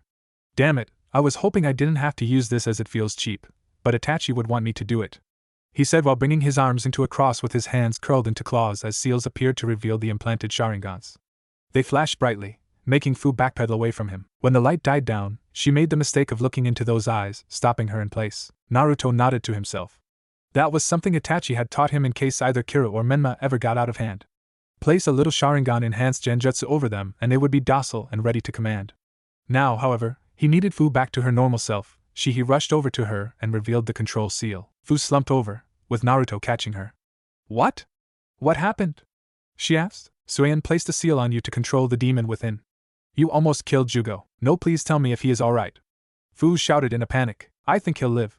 Naruto replied seriously. Arg. Two people shouted in pain and shock, prompting the two to see Jugo get surrounded in a flash of light, and then other voice had been Shin, with a nasty gash across his chest while Shibuki lay on his side and Kira on her hands and knees. Of course I have been wrong before. Jugo felt odd as he leaned up against the tree that Fu had backhanded him into. He felt power from the tree and he felt that it was watching him specifically. Before he could get up to help Naruto, he felt himself go frozen and his mind go blank. Jugo opened his eyes again to see he was in a grassy field but with the same he had been leaning on in the middle of it. There was also an old man in the clothes of a monk sitting under the tree with a serene look on his face. Who are you? Jugo asked. I have no true name, my young friend. I am simply a being that exists. However, I must apologize for my old stigma that you carry around in your body. The old man replied sadly. What do you mean? Your ability to take in nature chakra has been hampered by my old self, when I was an evil tree. Your clan was dubbed the Cursed Clan because they worshipped him, and I made them go insane when they gathered nature chakra. That is what made them outcasts in this land. However, as we fed on each other's insanity, it attracted the attention of a clan of purifiers and they cured me, but decided not to cure your clan, feeling it was already to last for you. Jugo looked sad at that. That seemed like his life. No one giving him a chance except for Naruto. But there was one boy, who was connected to nature and I helped him. With his power, he was able to create a whole forest. The old really smiled at that part. Still he saw a chance to help your clan despite his own place in that warring era. He courted a young woman of your clan but it was not meant to be as your clan was forced off the continent. Still, he managed to help your clan since you are his descendant, and I am about to help you as I helped him. How? Jugo asked in uncertainty. He really did want this, but he was not sure it could really work. Simple, drink this.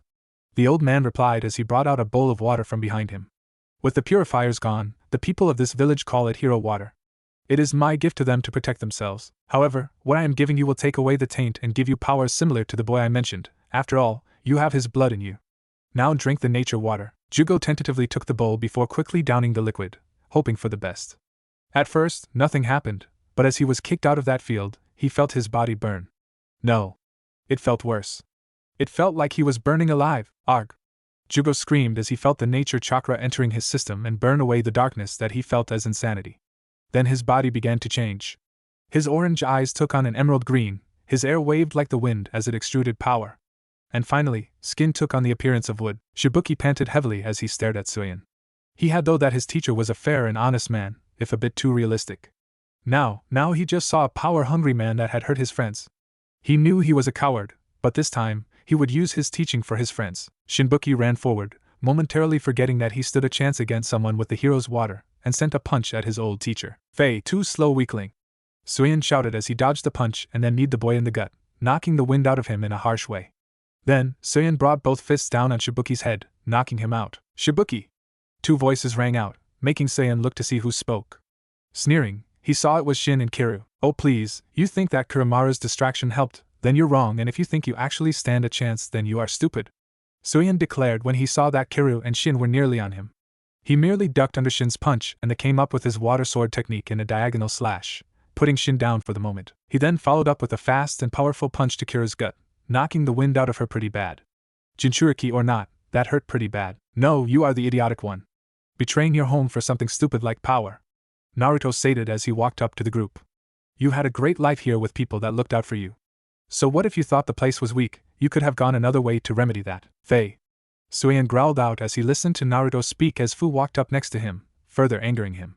How had he returned her senses? He is right. Jugo stated as he too walked up to the group in his new form. What the fuck? Oh, so a new form for your cursed clan, eh?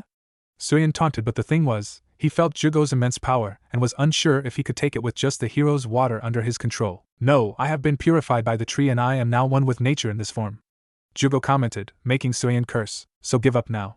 Naruto demanded. Please do the right thing. Shin gasped out from his position on the ground, trying not to bleed out as he laid next to his unconscious son. Fuck you! I always thought you were weak. Too weak to take what we need from the larger villages. Suyen barked out before he brought out a vial of golden liquid. With this, we can go past the hero's water. What is that? Fu asked, immediately on guard as the power inside that vial felt familiar. Suyen gained a crazed look as he smiled at Fu. You of all people should know, girl. But I guess you really don't. See, the people of this village would rather ignore your very existence, but that is a mistake. Your power can be used in a different way. Suian then gestured to the vial again. This nectar was formed from the excess residue of your demon's chakra that seems to just leak out of your one certain days.